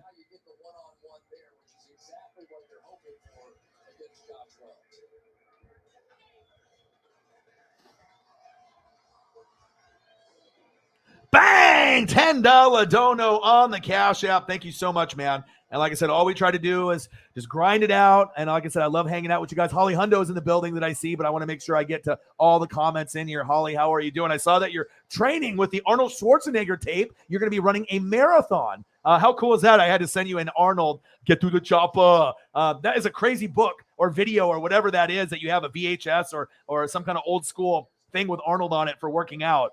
Congratulations on that. I know obviously trying to get back in shape is on everyone's mind. I walk with Paisley every day for about 20 minutes. I'm trying to lose the belly a little bit. Lots of beer goes in there. Lots of food goes in there. That's not the healthiest. So I'm trying to lose about 10, 15 pounds. And yeah, it feels good, for my mental health. Anxiety, depression is starting to go away. I'm going all in. I like to be able to support my friends like Johnny. And it was cool because I ended up showing Grossi the thumbnail and he was like, oh, you know what I mean? I was like, I told him that you would like this too. So don't be surprised when you see Grossi's thumbnails just take a big leap and his numbers just go through the roof. I'm really excited because I think Grossi will be able to catch up and surpass Perna, Scooter Magruder. At some point, Grossi will hit 1 million. I know he's going to hit 1 million. You know what I mean? He's that good. You know what I mean? And I just want to be able to collab with him. And we play the Packers next year, so we'll be able to do that. But I wanted to share my thumbnail with Grossi just to show him, hey, I know you're paying him for thumbnails and whatnot, but if we do it with the players, it's going to give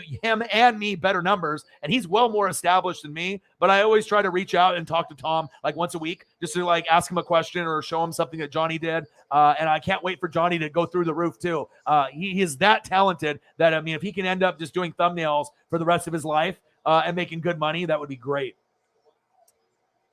Eagles John in the building. Joe Judge as OC. I did see that. Holly Hundo in the building. How are you? I think a lot of the family misses you. Like I said, I've been grinding it out, hustling, grinding all the time. The Packers got a new special teams coach. And we went over that the last couple days, and it's Rich Bashasha. All right. The Packers obviously have had special teams problems. This guy used to be on Tampa Bay. He was on the Raiders. He's well respected. It's going to make the special teams much better. But the concern for Tom and the Packers, go Pack go, is obviously Aaron Rodgers and Devontae Adams and what direction they go moving forward. And that's facts. So I'm not a sore loser. I'm a Chiefs fan, but I'm rooting for the Bengals, which I think 99% of America is. EMC 84, Saints are going to rebuild mode. AK's in big trouble.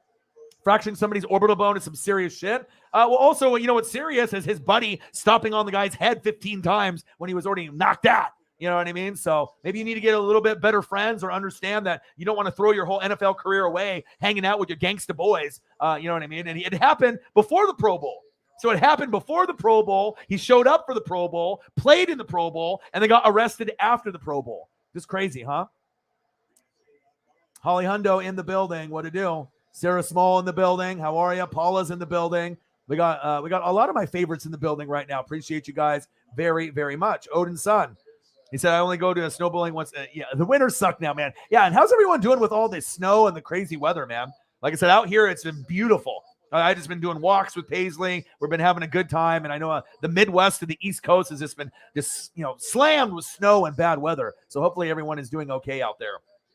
Eagles John, did anyone see the news of Tom Brady being exonerated from Deflategate by some reports of suppressed info? I did. And there's also some info about Tom possibly maybe coming back, leaving the door open for maybe a possible return. I don't know if he wants to get a divorce with Giselle, but yeah, so it looks like, you had Troy Vincent and some people that had the numbers, right, about the, the pressure, the air pressure and whatnot. And then the NFL hid the information, but they still took the draft pick away, made Tom Brady, look like a cheater. Belichick is a cheater, always will be a cheater, because there's more than just Deflategate. There's Spygate, all the fucking gates, except for maybe Bountygate. That was with the Saints. All right, we know that. But now it kind of shows you maybe Brady shouldn't have gotten all that fucking hate. Maybe Brady, is just the player. He's just the quarterback. Bill Belichick is the cheater mastermind. I think we all know that. But the one black eye that Tom had was Deflategate. Like he knew. I don't think he knew. I think this was all Bill. And then it ended up being not even true. So, good for him and Tom's legacy. Obviously, I wasn't a fan of him or Gronk on New England. I respected their games, but I was like everyone else. Fuck New England, Brady, Gronk, Cowboys, whatever. You know what I mean? But when he came to my team, what am I supposed to do? I mean, Jameis Winston or Tom Brady, sign me up. And then he ended up getting me a Super Bowl. So it is what it is. But, yeah, it feels good for him to be able to be exonerated from that. And it looks like Bill Belichick will still always be known as the ideal cheating machine. That's facts. Yeah, so we are at, I think, 23 now. So we ended up getting $10 from Eagles John. So yeah, like I said, just trying to get to like 50 or 100. I need to buy some dog food for Paisley, and she's getting bigger and bigger now. So we're feeding her like a cup in the morning, a cup in the afternoon, and a cup in the evening, and a $20 bag of dog food. It doesn't last very long. She's getting bigger, so it is what it is. Johnny does have a store link in his site. He does. So if you follow him on Twitter, you can see some of the work. He actually started making hockey jerseys and doing some like custom merch. I'm going to represent this guy. And once I get my full rebranding done from him, I'm going to actually start pushing his stuff on my channel next season. He didn't ask me to do that. But like I said, he didn't ask me to do that, but you can go at Johnny Rockford, at JONNYROCKFORD, or you can check out his store, which Holly Hundo did, at JONNYROCKFORD.com. And you can actually put that here in the chat, which Holly already beat me to it. So there we go. But I am going to actually start pushing his stuff on my channel. I know that, if someone is going to show me love and show me great results, I want to be able to help him as much as possible. My dream for him is to quit his job and only do thumbnails. I mean, if he can make enough money by just staying at home and making thumbnails for a bunch of people on Twitch and YouTube, and he can make a living out of that, which I think he can. He's that good. And once I actually show you guys, my thumbnail, and I'll end up showing it to Holly and a few other people. I shared it with a few of y'all last night. But adding the players on the actual thumbnail is going to take our shit to a whole nother level. It looks fucking incredible. I've showed it to like 10 people already, and they're like, dude, who did that for you? I was like, not me. I was like, that was my boy Johnny. I mean, he's fucking incredible. And he says he feels bad about the scoreboard because I can't really utilize that here on StreamYard, but he's going to do some research, and maybe I can get OBS Streamlabs or those other programs to work. The problem is the OBS Studio kind of crapped out on me. And then the Streamlabs, the one that Grossi uses, I can't get the text feature to work. So I can't do first quarter, second quarter, or change the score. So I can't even use that program. So I'm stuck using StreamYard for now. But like I said, I love Johnny. I love his work. And when you guys see the thumbnail for me and Tom for Super Bowl, you guys are going to be like, oh my God, look at Johnny's work. And like I said, I want to support that guy until I'm gone. And that's facts. So, but he does have a link there. Yeah, Johnny is so good, man. And like I said, I think he kind of doubts himself. I think he doubts himself a little bit. And I told him, I was like, bro, even though you haven't done a player image, and we were talking about it, I already paid him for the thumbnail. I was like, dude, I'll pay you double. Let's try to put Burrow and Stafford on the thumbnail. And then he was a little, optimistic about it. 20 minutes later, he sent me like a kind of a screenshot of what he had. We talked and edited it together where we need to put the words and the placement, shrink some things, move things around. And then within a half hour, we had a masterpiece. I can't wait for you guys to see it. It's fucking awesome. Yeah, trying to eat healthier too, man. Yeah, with the pandemic, I'm not trying to, do all the burgers and the fries. But as you guys know, things kind of get out of hand. So.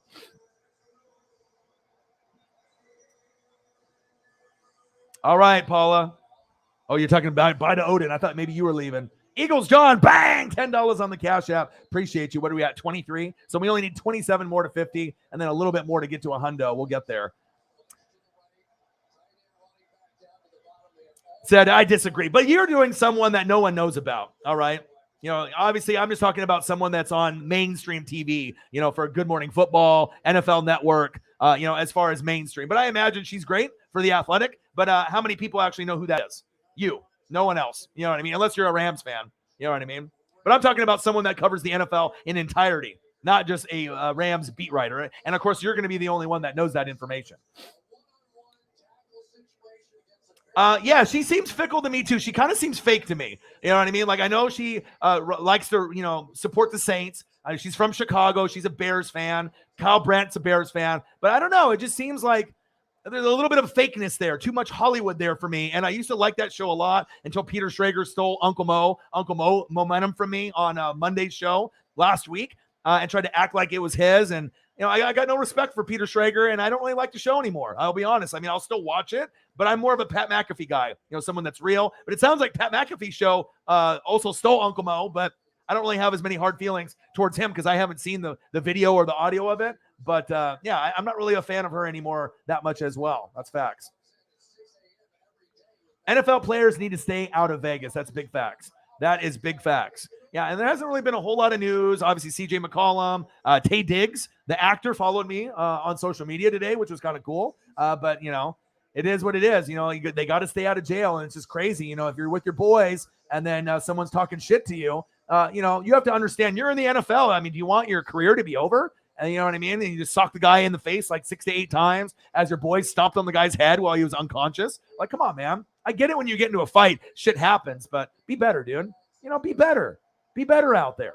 But you know how it goes. Sometimes people make horrible decisions. But if she is really that good, I'll take a peek. Like I said, I like to be able to see inside information for every team. And it's hard following all 32 teams. Like, let's be honest. Anyone can be a professional and a pro and an expert on their own team on social media. But to be a professional and know everything or almost everything, on all 32 teams, it takes a lot of effort and discipline. And I love being able to go through that hard work. So, yeah, that is a good link for me. So I'll definitely I'll take a look. I'll take a listen as well. Loyal Rammy said, yes. Steak super burritos help. I like to do, I just need to be able to just be more healthy in general, but I have been losing weight. I've been going on walks with Paisley for about 20 to 30 minutes every day. So that's good for her, good for me, good for my mental health. And obviously with anxiety and depression have been at an all-time low for me, which is good. I feel good. We're at the brink of Super Bowl. So I feel that things are getting a little bit better for me.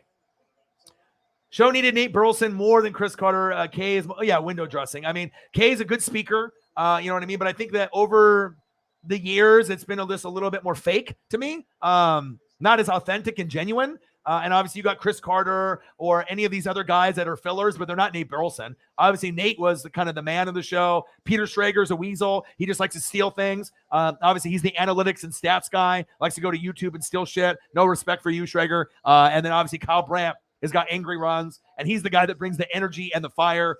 He's the one that is kind of involved in what's going around the world in social media and just in general in the sports and in just the world in general for news. So, it is what it is, but yeah, no respect for Schrager, man. It's one thing if you would have shouted me out or the channel, but to blatantly steal my material and then to try to act like you came up with that and, you were the originator of it. Come on, man. It's like, even if I copyright or trademark all my stuff, people are still going to say it. It's like Kitty Goes Meow with Tom. It can go viral. It ended up trending, worldwide because he has such a great fan base and he's original like me, often imitated, never duplicated, with the Uncle Mo, someone call 911. They would do like someone call the authorities. Obviously sack lunch, yum, yum, yum. It's like, it's not that hard to come up with original content, but I guess sometimes it is, Xavier Williams in the building. What to do? Say, yo, bangs, I got an idea for you, fam. Should do a YouTube short with your catchphrases on some recent highlights, maybe from AFC, NFC championship highlights. I would have to use a different program. So, yeah, that is a great idea, and maybe I can look into that, and it's something like that I could do for sure. That would be amazing that I can do. Bang! Holly Hundo. Thank you so much. God, you're almost going to, make me cry, you know what I mean? Because it's like one of those things where you're working so hard, you're grinding it out. Regardless of, you got one person in the room, 20 or 30. We've had a lot of people step up in your absence, Holly. We've had Cyberpunk 53 drop 50 to 100. You had Nate the Great, dropping $500 donations. Forbidden Alchemy's been dropping $50 and $100 donations. You're getting more and more people. Even Xavier Williams dropped a $38 donation for beer. It's like you're getting more and more people that are supporting the cause, not only maybe because they know this is my only income and I'm not doing, warehouse or sales jobs anymore, but just the energy, the time, the effort, the grind. And you're just, once you see one person donate big, and then another person's like, I'm going to donate. Maybe not as big as that person, but it's like a snowball effect. Look at Holly Hundo coming up in the clutch. Thank you so much. I had a weird feeling that there was a donation in there. I looked down at my phone, and there's certain goats to the channel, and definitely Holly Hundo, for Tom Grossi, we already know what she does for that channel. She's probably the most famous mod out of all the mods on YouTube. Nate the Great and Holly Hundo are at the very top, and I can't really, show as much appreciation as I would like. Thank you so much. I'll be putting this in the chat, and you guys can see. Oh my, Holly. Thank you so much.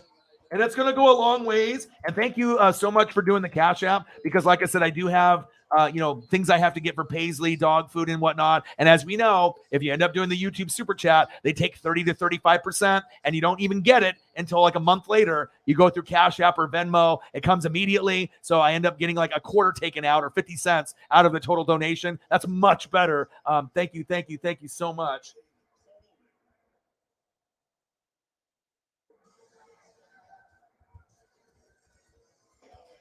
It just feels good to be supported. It feels good to be loved. And like I said, my hard work is going to pay off. I love you guys and I appreciate you guys very, very much. Here we go. You guys ready? Holly Hundo in the building. Are you guys ready?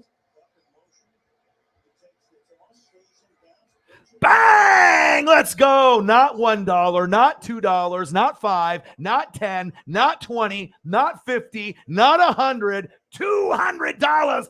Bang! Bang on the Cash App. Thank you. And I still have a package that I have kind of waiting in the wings. I have a lot of stuff that I need to go out. I got you. I got Shepard. I got to try to be able to take care of Sarah Small and a lot of y'all. And then I got Elliot Evans. We got the hoodie coming. So I'm trying to be able to do as much as I can, but also working on this like every day. My time and my brain and everything that's going on, but I haven't forgot about you guys. Maybe once the season completely ends, then I'll be able to kind of buckle down and start sending a lot of these packages out, kind of care packages for saying thank you. Thank you so much for supporting me. Thank you for supporting me when the numbers have been low. When the subs go from 20K to 19,998, then they go up and then they go down. Just the love and the support from you guys is amazing. Thank you. And like I said, I'm going to be trying to record literally every day. So regardless if there's news popping off or not, I'm going to do old games, live play-by-play reactions of like different Super Bowls. There's going to be watch parties. I guess Forbidden Alchemy wanted me to do NASCAR, and I don't really do NASCAR or NBA or NHL, but it seems like that fans were wanting me to do it. He says he's going to give me $200 to do NASCAR Daytona 500, and I was like, wow, I had Panthers fan offered me $200 to be able to do some NASCAR, and I was like, wow, you guys really want me to do NASCAR that bad? So I guess I'm going to end up having Johnny do my first NASCAR thumbnail for Daytona 500, which I'm kind of excited because he can put the racers on there, maybe a car on there, make it look really slick. I mean, I know he's never done one before. And then I have WWE pay-per-views for obviously Elimination Chamber that's coming up in like 2 weeks on a Saturday. Daytona 500 is on a Sunday in a couple weeks. So I'm going to be busy, but if people are willing to show that kind of love and I can maybe get more of a fan base and grow the channel some more, and it'll give us somewhere else to be able to hang out, I'm all for it. But look at this. Thank you. And like I said, you don't usually get the hundreds, the 200s, the 300s, the 400s, the 500s, unless you're like someone that's a hardworking individual like Holly Hundo or someone like, hey, Nate the Great. Nate the Great works 16-hour days. 16-hour days. Sometimes he works even more than that. That's wild. 80 hours a week. You know what I mean? So, of course, people are like, oh, my God, $500 donations. That's wild. And he's done it twice already. All right. But I also worry about his health. You know what I mean? It's like I worry about his health and just working so much. But his love for the channel and for me is like, Holly, it means so much. Thank you. Gosh, you guys are fucking the best. And Mr. Williams, this is a great idea. I just have to be able to kind of have the right program. And right now, the program that I was using to do reaction videos and things like this, it's not working properly for me. So maybe that'll be something that I can do in the future. And I am going to be doing merch with Sack Lunch. You know what I mean? Uncle Momentum. I'm going to have Johnny make up all the shirts and the hoodies and do a whole brand new rebranding. I'll probably pay him, $300, $400, $500 and make a brand new logo, just revamp the whole YouTube channel, with all new stuff, merch, everything. And like I said, going into next year, I'm going to have him try to do all my thumbnails. And then hopefully that'll be able to get me a boost moving forward. But I think that's a fantastic idea. Loyal Rami, Kay Adams is a Rams hater. I love how she wears Bengals colors while trying to act neutral when she is anything but. Yeah, well, obviously she's Saint. She'd always talk shit about Tampa Bay. You know what I mean? And then obviously she's a Chicago Bear fan like Kyle Brandt. But I don't know. Like I used to like the show, but I think once Nate Burleson left, it lost a little bit because I think Nate, as far as an NFL player, he might be the best talker as an NFL player. There's not a lot of them that are really good talkers, and he seems not as biased. He's real. He's not fake. He just seems like a genuine man, and a good man as a husband. Obviously with his kids, and a good father. A good, he wasn't the greatest football player. He was a role player. Now, obviously played, on the Minnesota Vikings, and he played around in the league. But I like Nate a lot, and he got promoted. Good for him. And it sounds like Kay Adams might be out of there because I know her contract is up. So there might be a chance that they replace her with another female. Like I said, I just like people that are genuine, and it's like a good product, and that's why I love Pat McAfee show, because it's real, it's raw. You can swear. It's not fake. And once shit starts getting fake, I lose interest, and that's fact. That is facts. Yeah, Elliot and Mick are in the room. Mick doesn't even watch sports, but Elliot told him to help sub to my channel, and now he's like a huge fan. He's like, "Wow, I love this guy's energy," and he's always messaging me on the Instagram post or he's in the room, and I love having new people in here. I appreciate you guys. Sarah Small, love ya, appreciate you. Paula, I'm busting my butt to get where I can donate all the time. I mean, that would be amazing. Everyone's got jobs.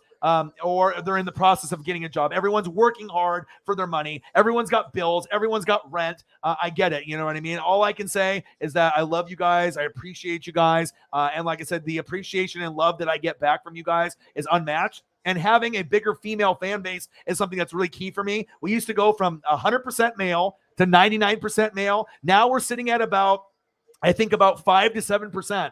A female as far as on the channel, which is awesome. I hope one day that I can get that up to about 10 to 20%, where it could be like 80% dudes and then 20% or 10% of the females on here. So that way we can get more of the females together, talking sports, talking life, and just having that balance. It's never going to be 50-50, but if I can get more people of all ages, races, demographic together, and we can be a family, it's just going to make the channel much, much better. Thank you so much. You are the best. Bang, bang, bang, bang, bang. Let's go. Let's go. Much love. And like I said, I know, you had tickets. And remember I talked to you? You're like, I know you're probably wanting to donate more to like Tom or me or some of the other channels that do Chiefs material. But when you're buying tickets, for the playoffs, I can only imagine how much money you spent with gas, food, parking, just if you bought merch, or the tickets themselves. The whole experience is not cheap. And I wanted you to be able to enjoy that. And so I knew that I have because I used to only have like 1 or 2 heavy hitters, and you obviously were like the number one, right? But now I'm starting to have like 5, 6, 7 people that are really, going all in for me. And it feels good because it's not only just my sports and my energy, but I think it's because of who I am. I'm real. A real recognizes real. And if you have someone that has that vibe or aura, it's like you don't mind supporting the cause because you really like the person, you like the channel, you like the effort. And I just like vibing with the fans. I feel my relationship with the fans is much closer than other channels. And so, if you can build that relationship and talk on Instagram or Twitter and vibe with each other, like shit, I talk to Sarah, almost every day. I talk to Odin's son almost every day, Holly and Tom, maybe like once a week, twice a week. So I really try to make the effort with the fan base. It means so much. Thank you so much. And look at that. You could be sitting at like $3, $2, $10, $23, and then boom, you get someone that shows that kind of love, and boom, we're at $223.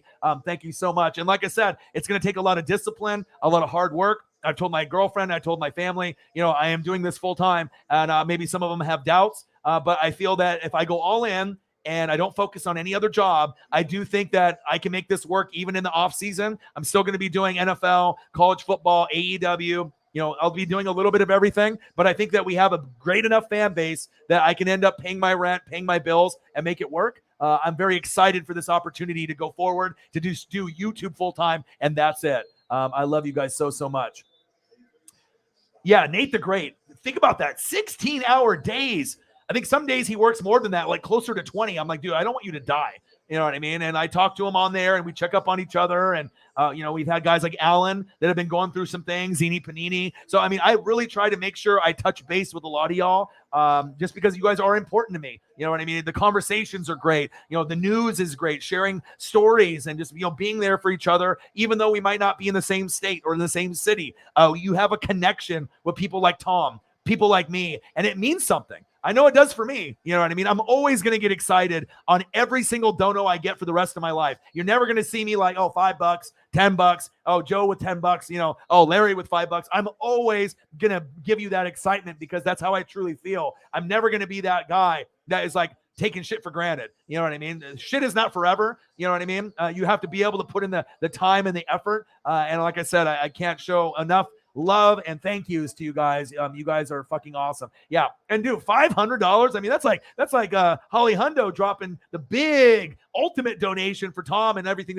And I'm really proud to have you part of the channel, Holly, because I didn't know if now, I mean, I saw, it's funny too, because I ended up watching the raid last night. You know, I went back to look at the comments to see how many people I recognize from the raid that actually watch this channel, that are in the room, that comment and donate. And there's a lot of like names that I'm like, I recognize. And there's some ones that probably just go to Tom. They sub to, you know, for the raid to get me over 20K. And they usually just watch Tom because he's fantastic. He's number one. But it just made me feel good to see the love, you know, from you and a lot of the fans when you guys got to kind of see my personality for that 45 minutes to get that $620 in donos, which is kind of unheard of in a raid for Tom, right? And to be able to get those 400 subs to get me over 20K, and then let alone to get a future collab with Tom when the Packers and Bucks play. It meant a lot, and it put a big smile to my face, and I was watching it last night, and it's just really cool to be able to see those names that you recognize that were part of Tom's channel that are part of my channel now as well. So appreciate you guys.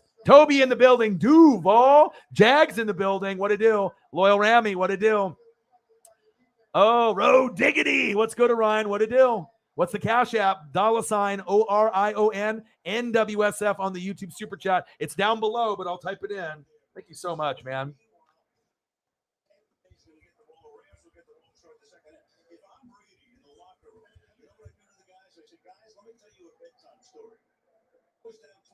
All right, there it is. There's the Cash App. Bang! $ORION NWSF. I opened up a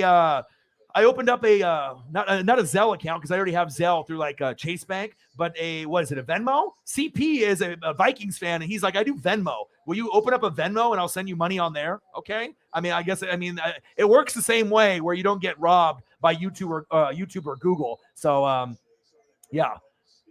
Cash App, $ORION NWSF. Holly Hundo says, my bank account is recovering. I imagine. And you know what? I'm still pissed off that the Chiefs, I mean, this Bengals story is great, right? But I wanted Chiefs Rams. And if my Bucks couldn't get there and the Packers couldn't get there, I really, really, really, really wanted the opportunity to go Mahomes and Stafford. And I'm not saying that this option isn't going to be good because Burrow is now starting to make a name for himself as one of the faces of the NFL. But the Chiefs are my favorite team to watch in the NFL, besides my Tampa Bay Buccaneers. You know, I know a lot of people are hopping on this Bengals bandwagon, but if they end up losing by 20, are you going to still feel that same way? You know what I mean? Like, it's a lot of hype, just like the Panthers and Cam Newton.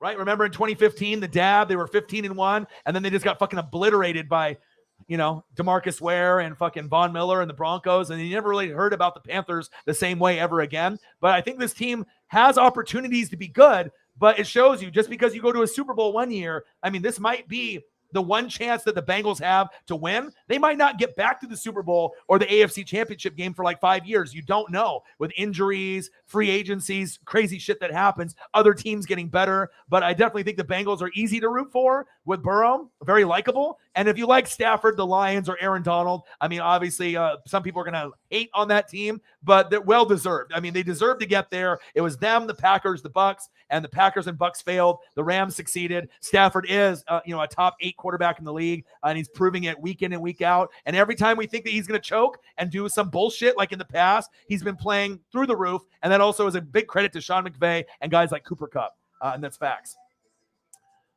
He said, I definitely would buy merchandise. Sounds excellent. Yeah. And I want Johnny to be able to do that as well. So, once I can get Johnny to do a whole revamp, we'll do all the catchphrases. We'll do like the sack lunch shirt. We'll do, sack lunch.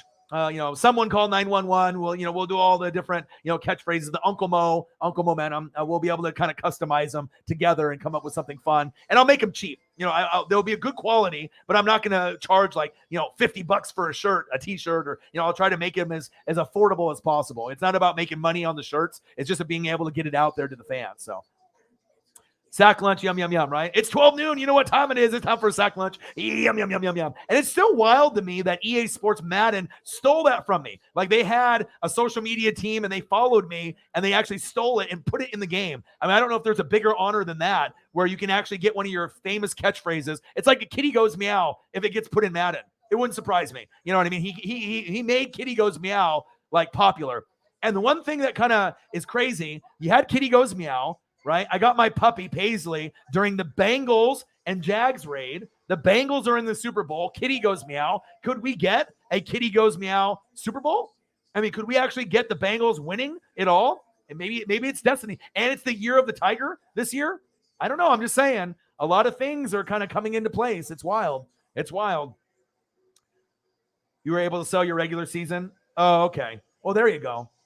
Orion, you should do college basketball. I will for March Madness. As long as people, feel that is an opportunity, and as long as I have enough opportunity to make donations on something like NASCAR, NHL, soccer, college basketball, I definitely will do it. I just don't want to get to a point where I'm doing something for like 3 hours and I'm not making anything. You know what I mean? I want to be able to grow and get subs, but it's like if I'm doing this as like a full-time job, I don't want to take 3 to 4 hours of my day and do college basketball, not have people watch, not get any donations when I could have done an NFL show and then been able to get a little bit better interaction. But yeah, I will be doing some college basketball for March Madness as well.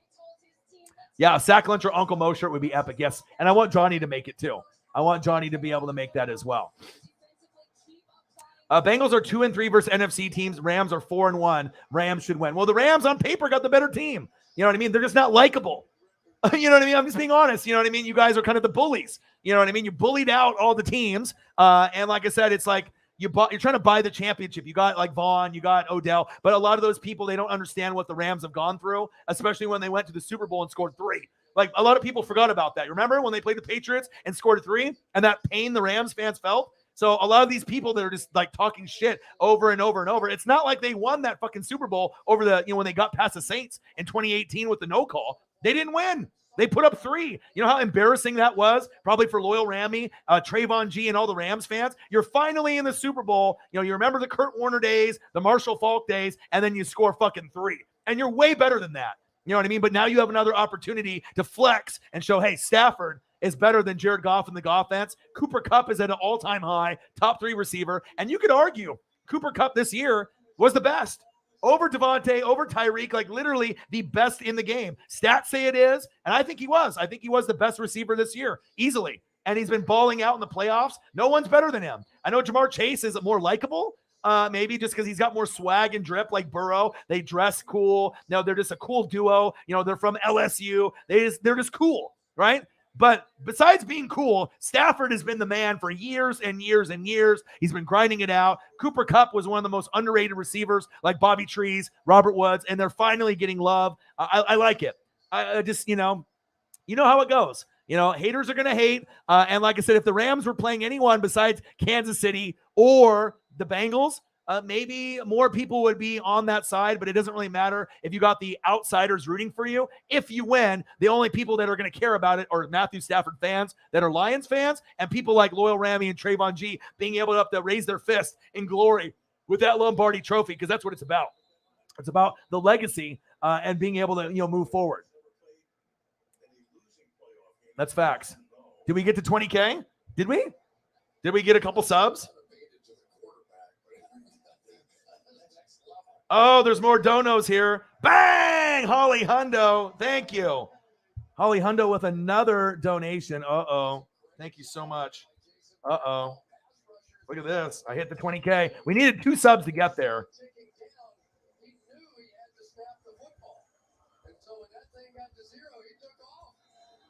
God, you guys are so good to me. I'm like literally the only person on YouTube that can have less than 20 people, sometimes less than 10 people in the room. And to be able to have this kind of impact on my life, like you guys literally almost make me cry every single day. Hard work does pay off. Let's look at Holly Hundo and what she decided to do. So she already did the $200 on the Cash App, right? Right. And that would be more than most people ever do ever on a channel, right? Look at this. Bang! Another $100 from Holly Hundo. Bang, bang, bang, bang, bang. The Cash App is going wild. And not only that, She did that for the 20K subs. You guys are so good to me. Then we got another donation on here as well. Romelio Garcia, Rodiggity, $15. Let's go. Let's go. Gonna make sure I spell it right. Rodiggity, thank you so much.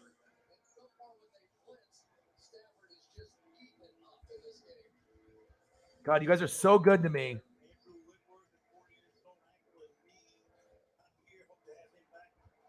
Holly, $300. Yeah, no kidding, right? This one is special too.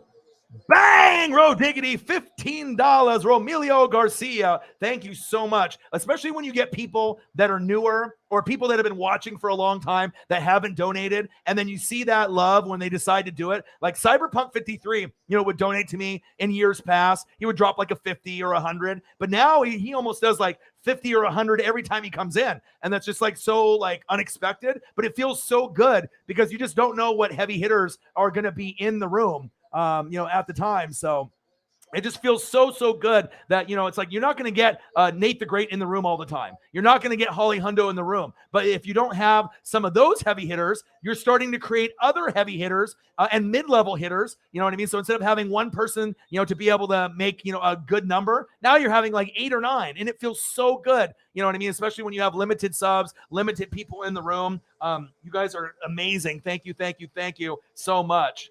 Appreciate you. Oh, you guys are the best fans on planet Earth. Matthew Birch, bang, $10. Eagles John, bang, $10. Holly Hundo, bang, $200. Rodiggity, bang, $15. Holly Hundo, bang, $100. And that's just on the Cash App side. Sarah Small did some business on here as well, and I imagine we had a few others too. And Sarah Small takes care of the donos now. I got YouTube GM that does the stats and the analytics. It feels good to have a team and feel loved, especially even on a show where there's not a whole lot going on, but just to show that love and appreciation. Like I said, I donate to Tom. He's the only one I ever donate to on YouTube. I've never donated to anyone else, but I always wanted to make sure that he felt like, I wanted to show that appreciation for what he did. I know other people that they've rated don't do that. You know what I mean? Maybe they're excited for the moment, but like I said, I want to be able to build some kind of relationship with him and Holly and the people that, did those nice things for me. And it feels good to be able to donate to Tom. He doesn't need my money. It's not about the money. It's just being able to show love and support for what you did, and it means a lot to me. And like I said, I want to be able to make Johnny's life better. So if I have to end up paying Johnny a little bit more, for thumbnails, to be able to get him to, a place where maybe he can quit his job and just do strictly thumbnails, I think he can do it. Because imagine, if he does mine, he does Tom's, maybe 5-point vids, urinating tree, Perna, Scooter Magruder, maybe people on Twitch, he will have enough, if once they see what Tom's design looks like mine, and it sees like the player images, like I think that he can easily charge, 15 to 20 for a thumbnail. I know that sounds kind of crazy, but if you're supporting someone that has a dream and they're really good at their work, why undervalue the dollar? Why pay 10 when you can support someone and pay 20 if you can afford it and it's great work? I don't mind, spending money and helping him out. You know what I'm saying? I'm really excited. And we got over 20K. And the crazy thing is, once we get over 20K, I don't know if we have trolls, but every time we get to 20K or over 20K, then it goes backwards. Like, so tomorrow morning when I wake up, we'll probably be at 19,998. So I don't know if it's someone like Skip Bayless that has 30 accounts and then it goes up and down and he decides when he wants to troll me. But it is what it is. We've hit 20, I think like 5 times in the last like 7 days. And then I'll wake up the next morning and it'll be at like 19,999, whatever. You know what I mean? I know someone else will help me get back to that number, but just having on my main YouTube page, say 20K rather than 19.9, it just looks a lot better. So I'm excited about the opportunity for the Super Bowl. That's facts.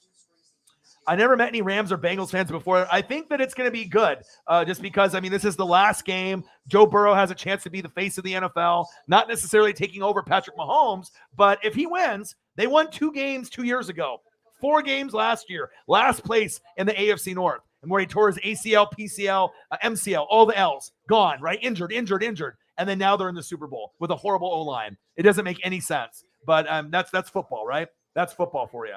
Crazy. Holly is the GOAT. She is, just like all the rest. Mr. Williams. And it's crazy because, like I said, even though the donations might not be all the time, people like Mr. Williams dropping that $38 on the Cash App for beer or food, I never forget that. You guys are goats in my head. Like, I always will remember you, who you root for, right? You know, how much you donate. Like, I remember that, and I want to make sure that everyone feels that love. And, you know, and especially people like Sarah and Holly, you are the main two. When I do a show, you guys will retweet it on Twitter and make a nice little post that you're going to be there. And that shit really means a lot. You know what I mean? Out of all my friends on Facebook, I got one guy that watches all my videos, Marcos Pineda. You know, you might have seen him. He's a Seattle Seahawks fan. He's one of my best friends. He literally watches every video I do. He's been there, my friend, for 20 plus years. He always shares it on his Facebook. He literally is the only genuine one that ride or dies for me. You know, as far as like a fan friend, you know, out of all the people that I have on there, supposedly 500 friends that I have, you know, from high school and all these people, it just feels good to be loved and supported. I appreciate you guys so much. Let's go. 338. Let's go. Bang, bang, bang, bang, bang. Road diggity. No diggity. No doubt. Appreciate you. Love you too. And like I said, I love being able to build the fan base. And we were talking about Giga Tess. A lot of the females in the room know who she is. She used to be one of my original mods. She's a Saints fan. She was a little older. I think she was around 50 to 70. We had Justin Wills would always try to get her phone number, and I had to ban him, just like young Nola. She hasn't posted since November. So I'm really scared, and I hope that she didn't pass away or get COVID or something. But I had Brute Saint check some of the Saints boards, and she hasn't been active since like November 15th. And that's the last time I heard from her as well. So I hope that she's okay. Maybe she's just going through something, a move, you know, maybe stress. Maybe I don't know what she's going through, but I hope that she didn't pass away or anything like that. So hopefully we can find out where Giga Tess is, but I have not heard anything from her in like 3 or 4 months. And she was one of my original mods. And I'm a little scared, to be honest. I don't know her last name. I don't know, you know, that personal information about her, but I'm praying for her. And I hope that everything is okay. You know, maybe one day we'll find out what happens with her, and hopefully she's all right. Elliot Evans, you're my boy. Appreciate you. Yeah, Johnny's cool. Like, he can make hockey jerseys. I mean, Johnny is a really creative guy. And like I said, I think it's one of those things that maybe he didn't really believe that he could do what, you know, he can do. But once you're linked with people like Tom or me or Clickbait Sports or people that actually believe in you, then you should be able to gain some confidence in yourself. And like I told him, you never done players on a thumbnail. And I showed it to Tom, and I know Tom was like, whoa, that looks sick. Like, he's going to want it on his moving forward. Like, every thumbnail for the NFL moving forward is going to have players on it. And I assume it's going to be on his as well. Like I said, I don't mind paying a little extra, but when you have players on a thumbnail, it just looks so much better. That's facts. That is facts. Let me see. Maybe I can do a teaser. Let me see if I can pull it up here. Let me see if I can show you guys a teaser. Teaser. Let's see. Where are you? Kitty goes meow, Mr. Johnny Rockford.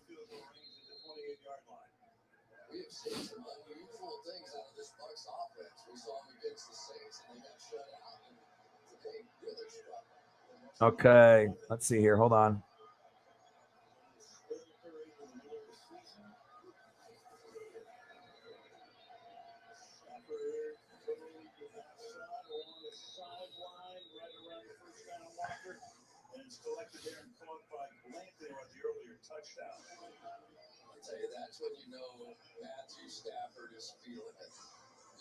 All right, one sec here.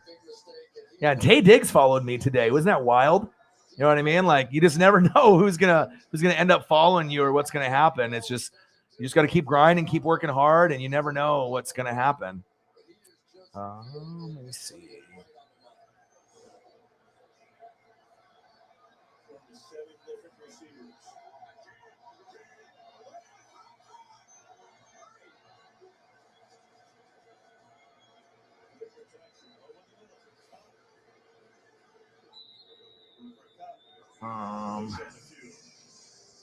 All right, hold on right here.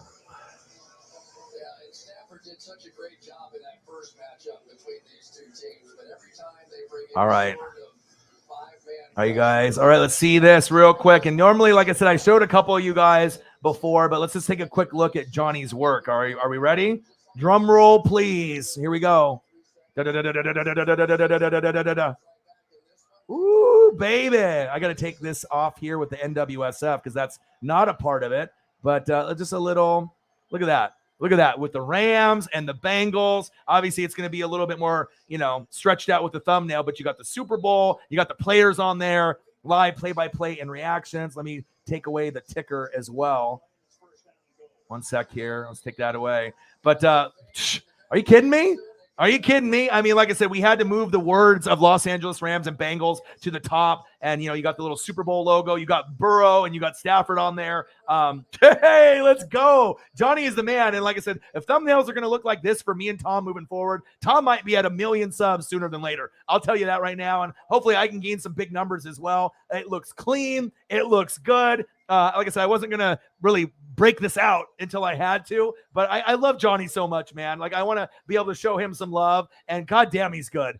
Goddamn. And we did the thumbnail without the players. And I said, let's do it. Let's go Burrow and Stafford. Try for me. You know what I mean? I'll pay more. I told him. And look at that masterpiece that we got right there. Unbelievable. Doesn't it look good? God, I mean, Tom's thumbnails and mine are just going to go through the freaking roof. And I know he's going to get so many more views and so much love and so many comments about that stuff, man.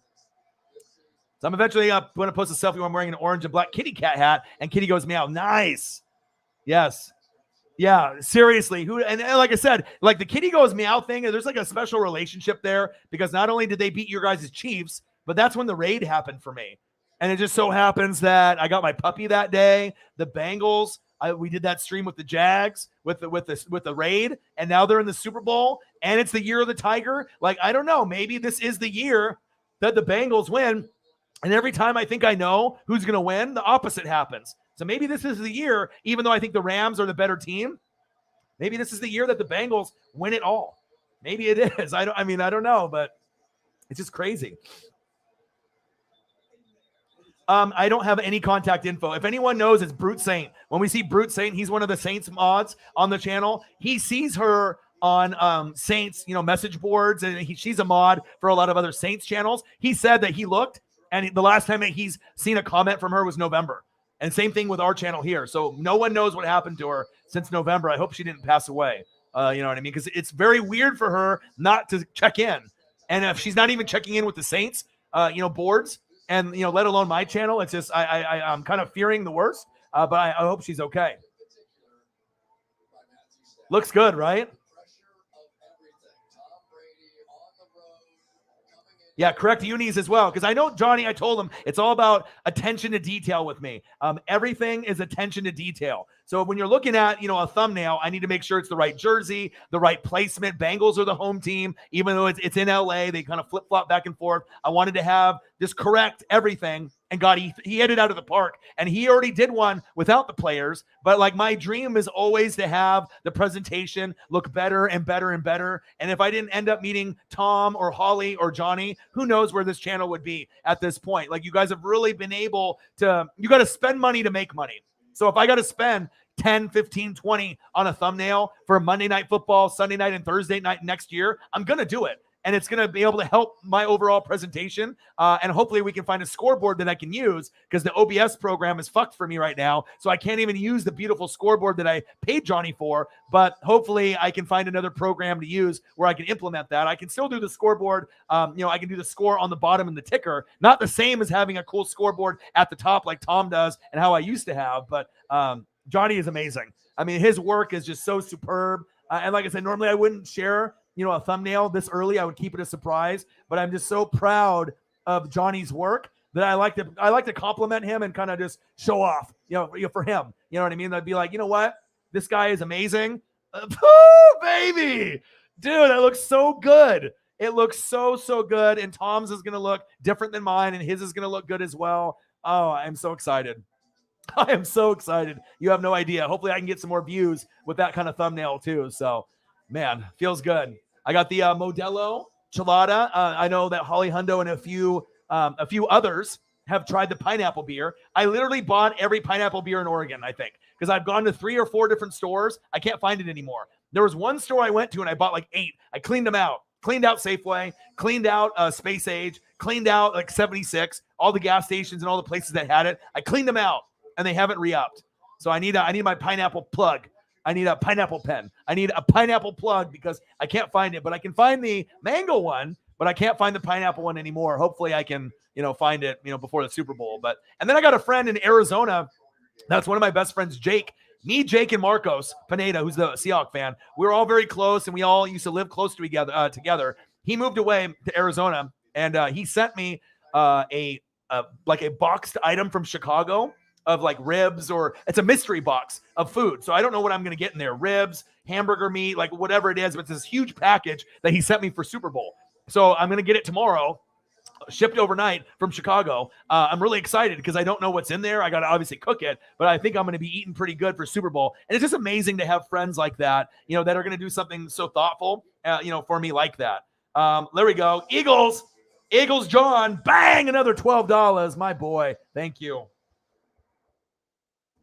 On the Cash App as well.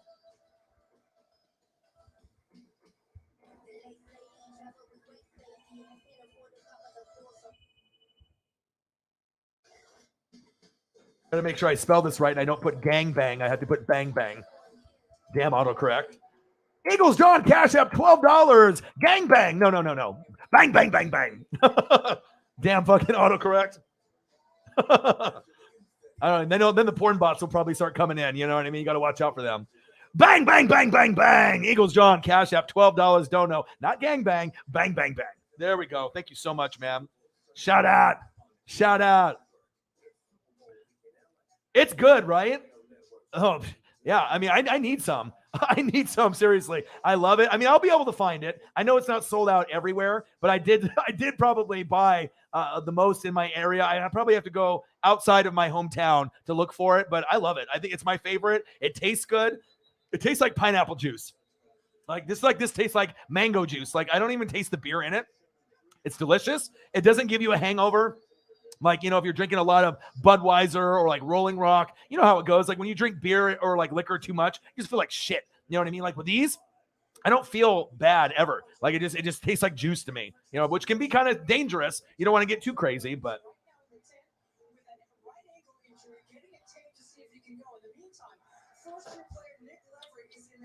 Oh, it's good.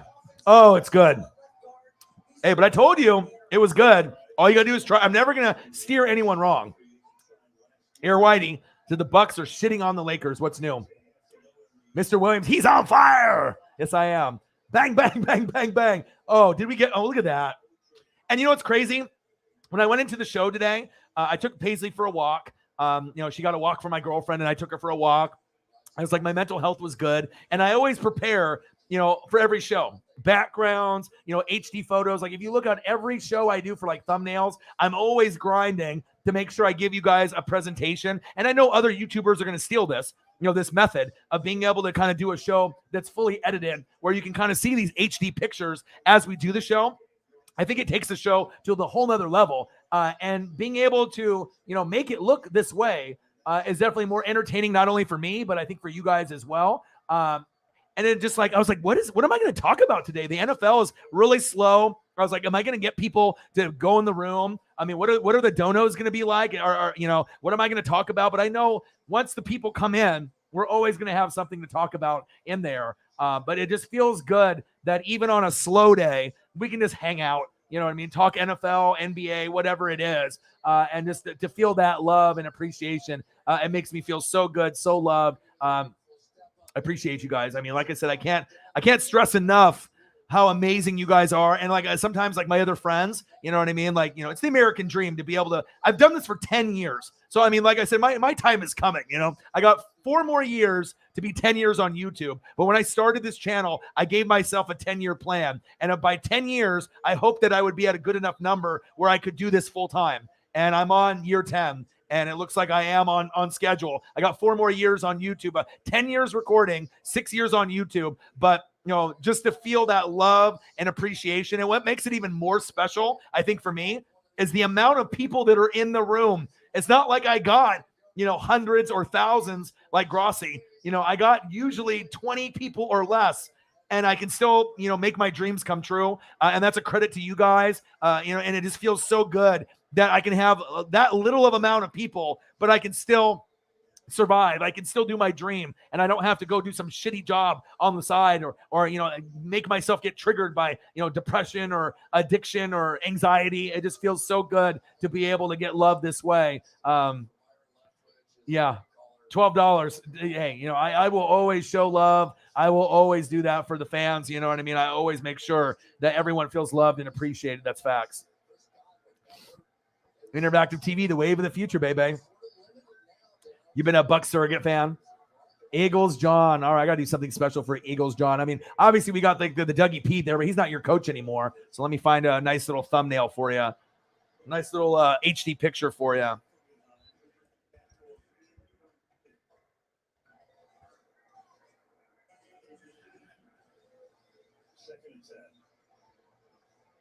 It's just a coverage situation again. Bobo Okoronkwo is going to come all the way around the backside and had enough time to come chase Brady down after the fact. So here he is all the way. He's completely blocked, right? No worries. And here he comes back.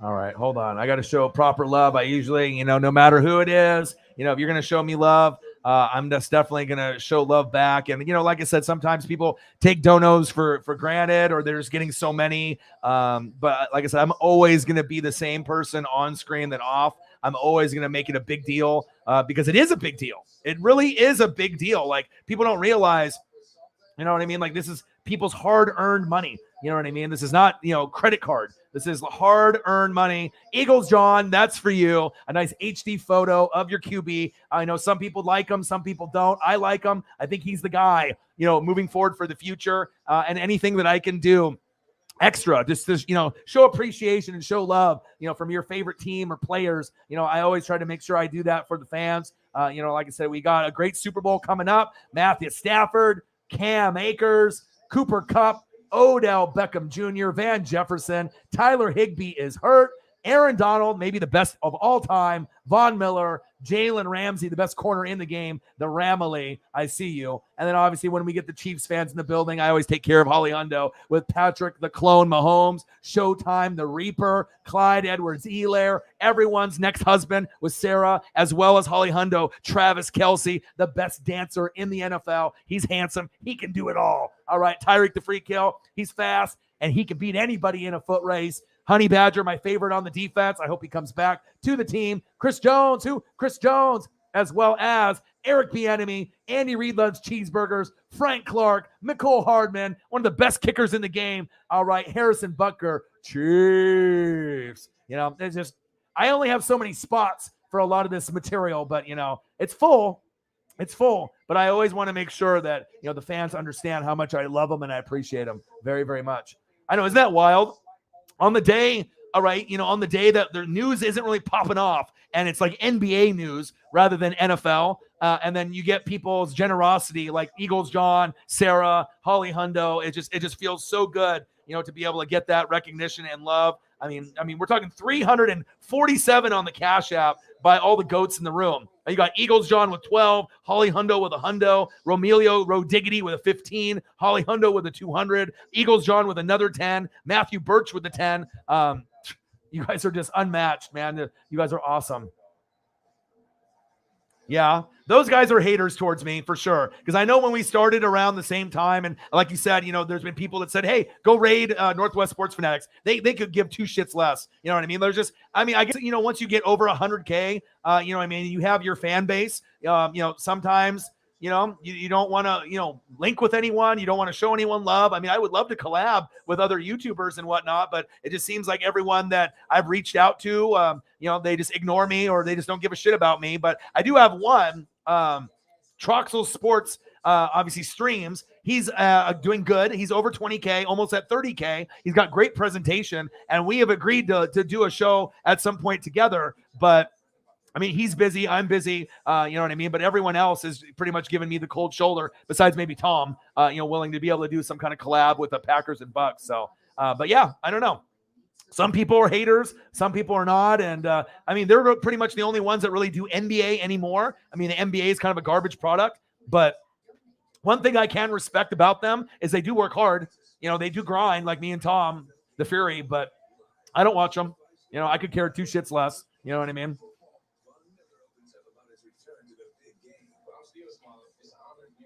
Yeah, of course I'm going to give you. That's your favorite one. That's your favorite one. That should maybe be like your new photo, like your new thumbnail. Look at that. Hey, I like NWSF. I like Holly Hundo. I like cheeseburgers, and I like chocolate cake. I love you guys. Chiefs. Let's go. And you guys get to keep Eric Bieniemy, which is nice. So everyone was like, Bieniemy deserves a job. Why? So he can get fired in 2 years if he took the Texans job and come right back. Stay in Kansas City. After this guy retires, you can be the man. And I know Josh McDaniels with Bill Belichick. He's like, hey, Bill, are you going to leave soon? You know what I mean? And they probably told him, motherfucker, I ain't leaving ever. I'm going to be 90. So he's like, all right, I'm going to go to the Raiders. And he had to dip. But I think Eric Bieniemy would be a great coach for the Chiefs. You just got to stay pat. Stay Patrick Mahomes. Stay pat. Stay there. And your day is coming. But I love that duo of Andy Reid and Eric Bieniemy. Now, we got to get Spags on another level. I don't know if Spags needs to be replaced. You guys tell me as Chiefs fans. I mean, that piece could be better. You know what I mean? He does good and he does bad. But I think it's more about personnel rather than Spags coaching. But it is what it is. Sarah Small. Oh, I got another Cash App. Oh, Sarah. And like I said, you're joining the Cash App party because like I said, if I'm going to get screwed by Google and YouTube and they're going to take 35% and I got to wait a month, you know what I mean? When you end up getting the Cash App, it's nice. Now Sarah Small is jumping on the boat. Thank you. But it also is good once in a while to get the YouTube Super Chat. So that way I have funds here. And then I also have funds in the future because you don't want to, I'm not necessarily like an overspender, but it is also nice to be able to have, those donations, later on from other people. That way that I have something to look forward to on the YouTube Super Chat side. But the Cash App is so much more preferred. Thank you so much. Sarah Small getting in on the action. Thank you. This is your first Cash App ever. You see how I remember that? Because I remember everything.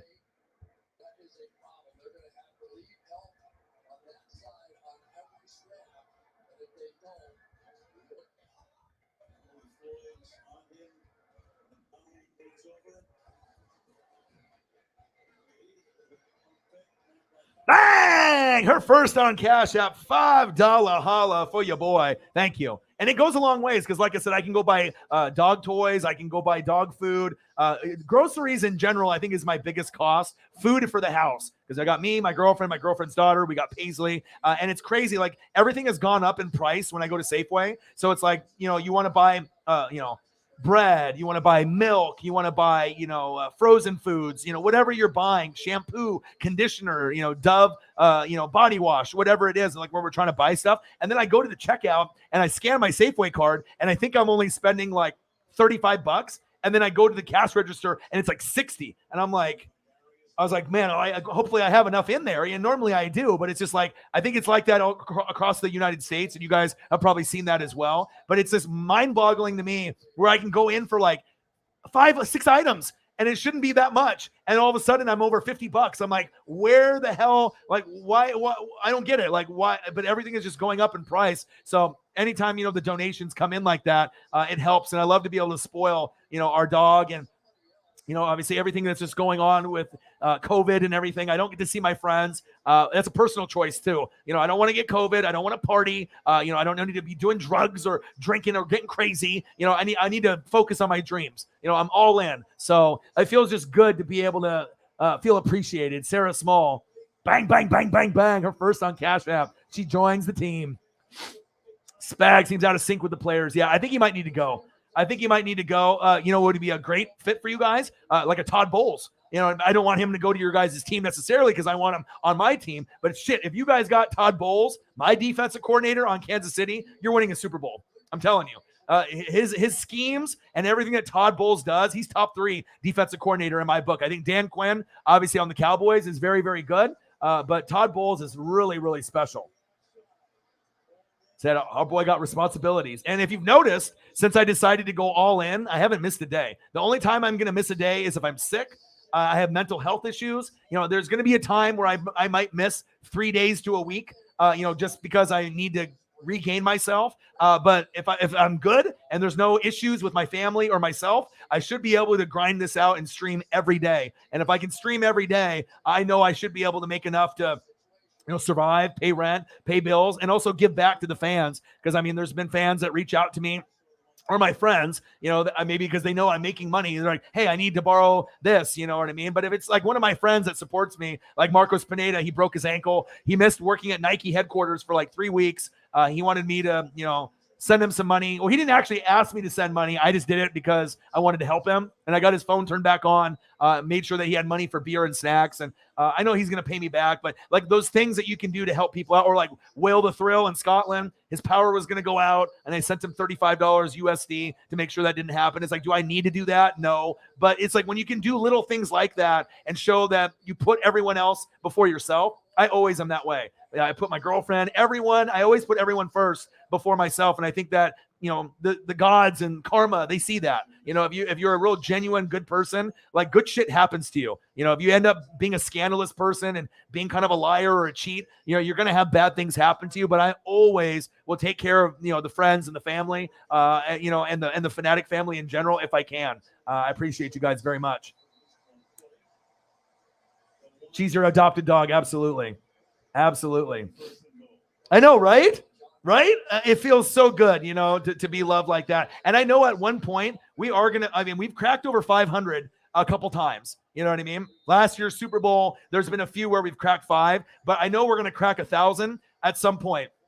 We're going to get all the heavy hitters in the room at some point, whether it's Super Bowl or whatever. But I know at one point, we're going to have all the heavy hitters in and we're going to crack 1,000. That's going to be a great moment, a great time. Because like I said, I do want to be able to do raids. I want to do some charity work, but I'm not there yet. I don't have enough numbers for us to do a raid. And I don't have enough to be able to do like, something like what Grossi would do with some charity work. Because I would love to be able to do that once we get established and get bigger. That's very important to me. I do have dreams of opening up my own YouTube studio here and making other people's dreams come true. That is a very big priority for me before I die. Okay. And I also want to open up, like a Northwest Sports Fanatics bar and grill. I think that would be very cool. Couches, good Southern food, you have all the games on, and it's just like a very chill environment, something different than you have. So I got a lot of dreams besides just developing this particular channel. I want to be able to make a difference for other people's lives before I'm gone. So that's big facts.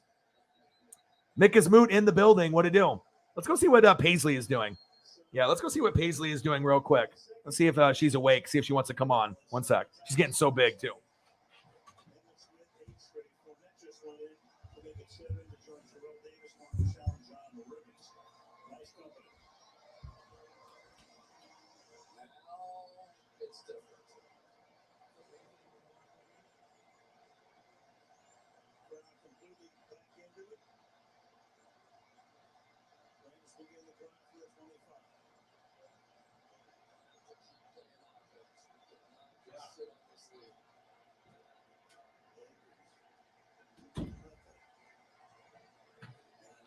All right, I went in there. She's snugging in bed right now, munching on a pillowcase.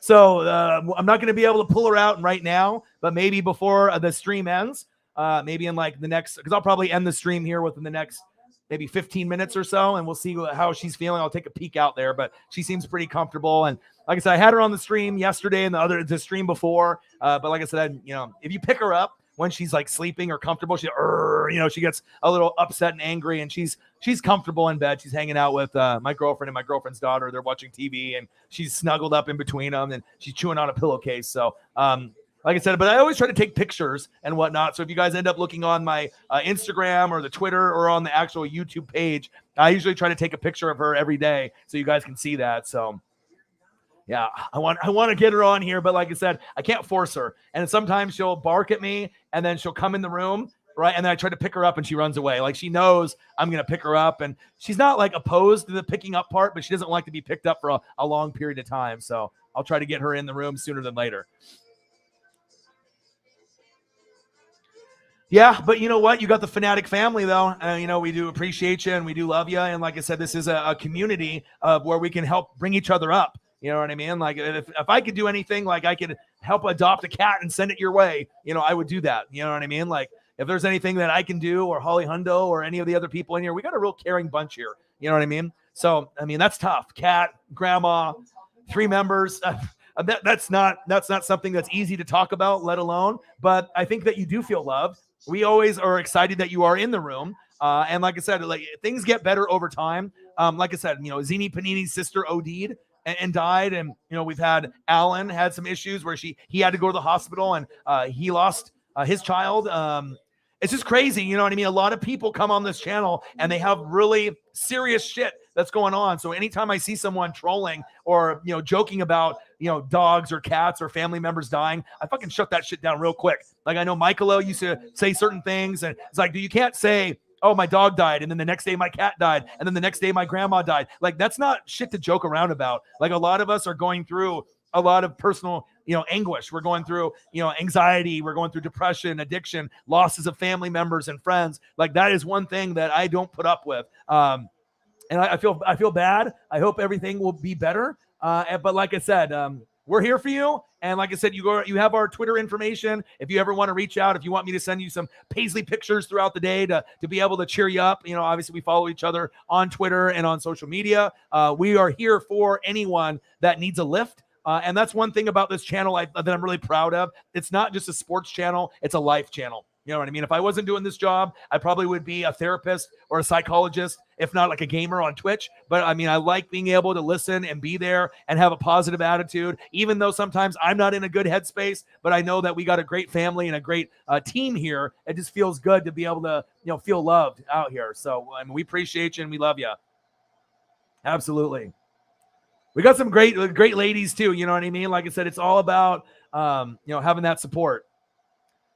I know. And I know some people do that for attention. You know what I mean? They're like, hey, look at me. And that's just not, and you got to look for entertainment to feel better. And like I said, that's what we do here. We try to be able to show the love. And that's why I love you guys and appreciate you guys so much. I'm watching the Rams right now beat the brakes off my Bucks 27-13. I know that my daughter or my girlfriend's daughter, she's been going to sleep a little bit earlier since she's going back to school. So she's been doing, remote schooling for the last 2 years. So I know she's probably getting ready for bed. So I probably should end the stream. I usually try not to stream later than 9 p.m. And I know she's probably getting towards the point of settling in, and I don't want to be loud because the bedroom of her is right next to the studio right here.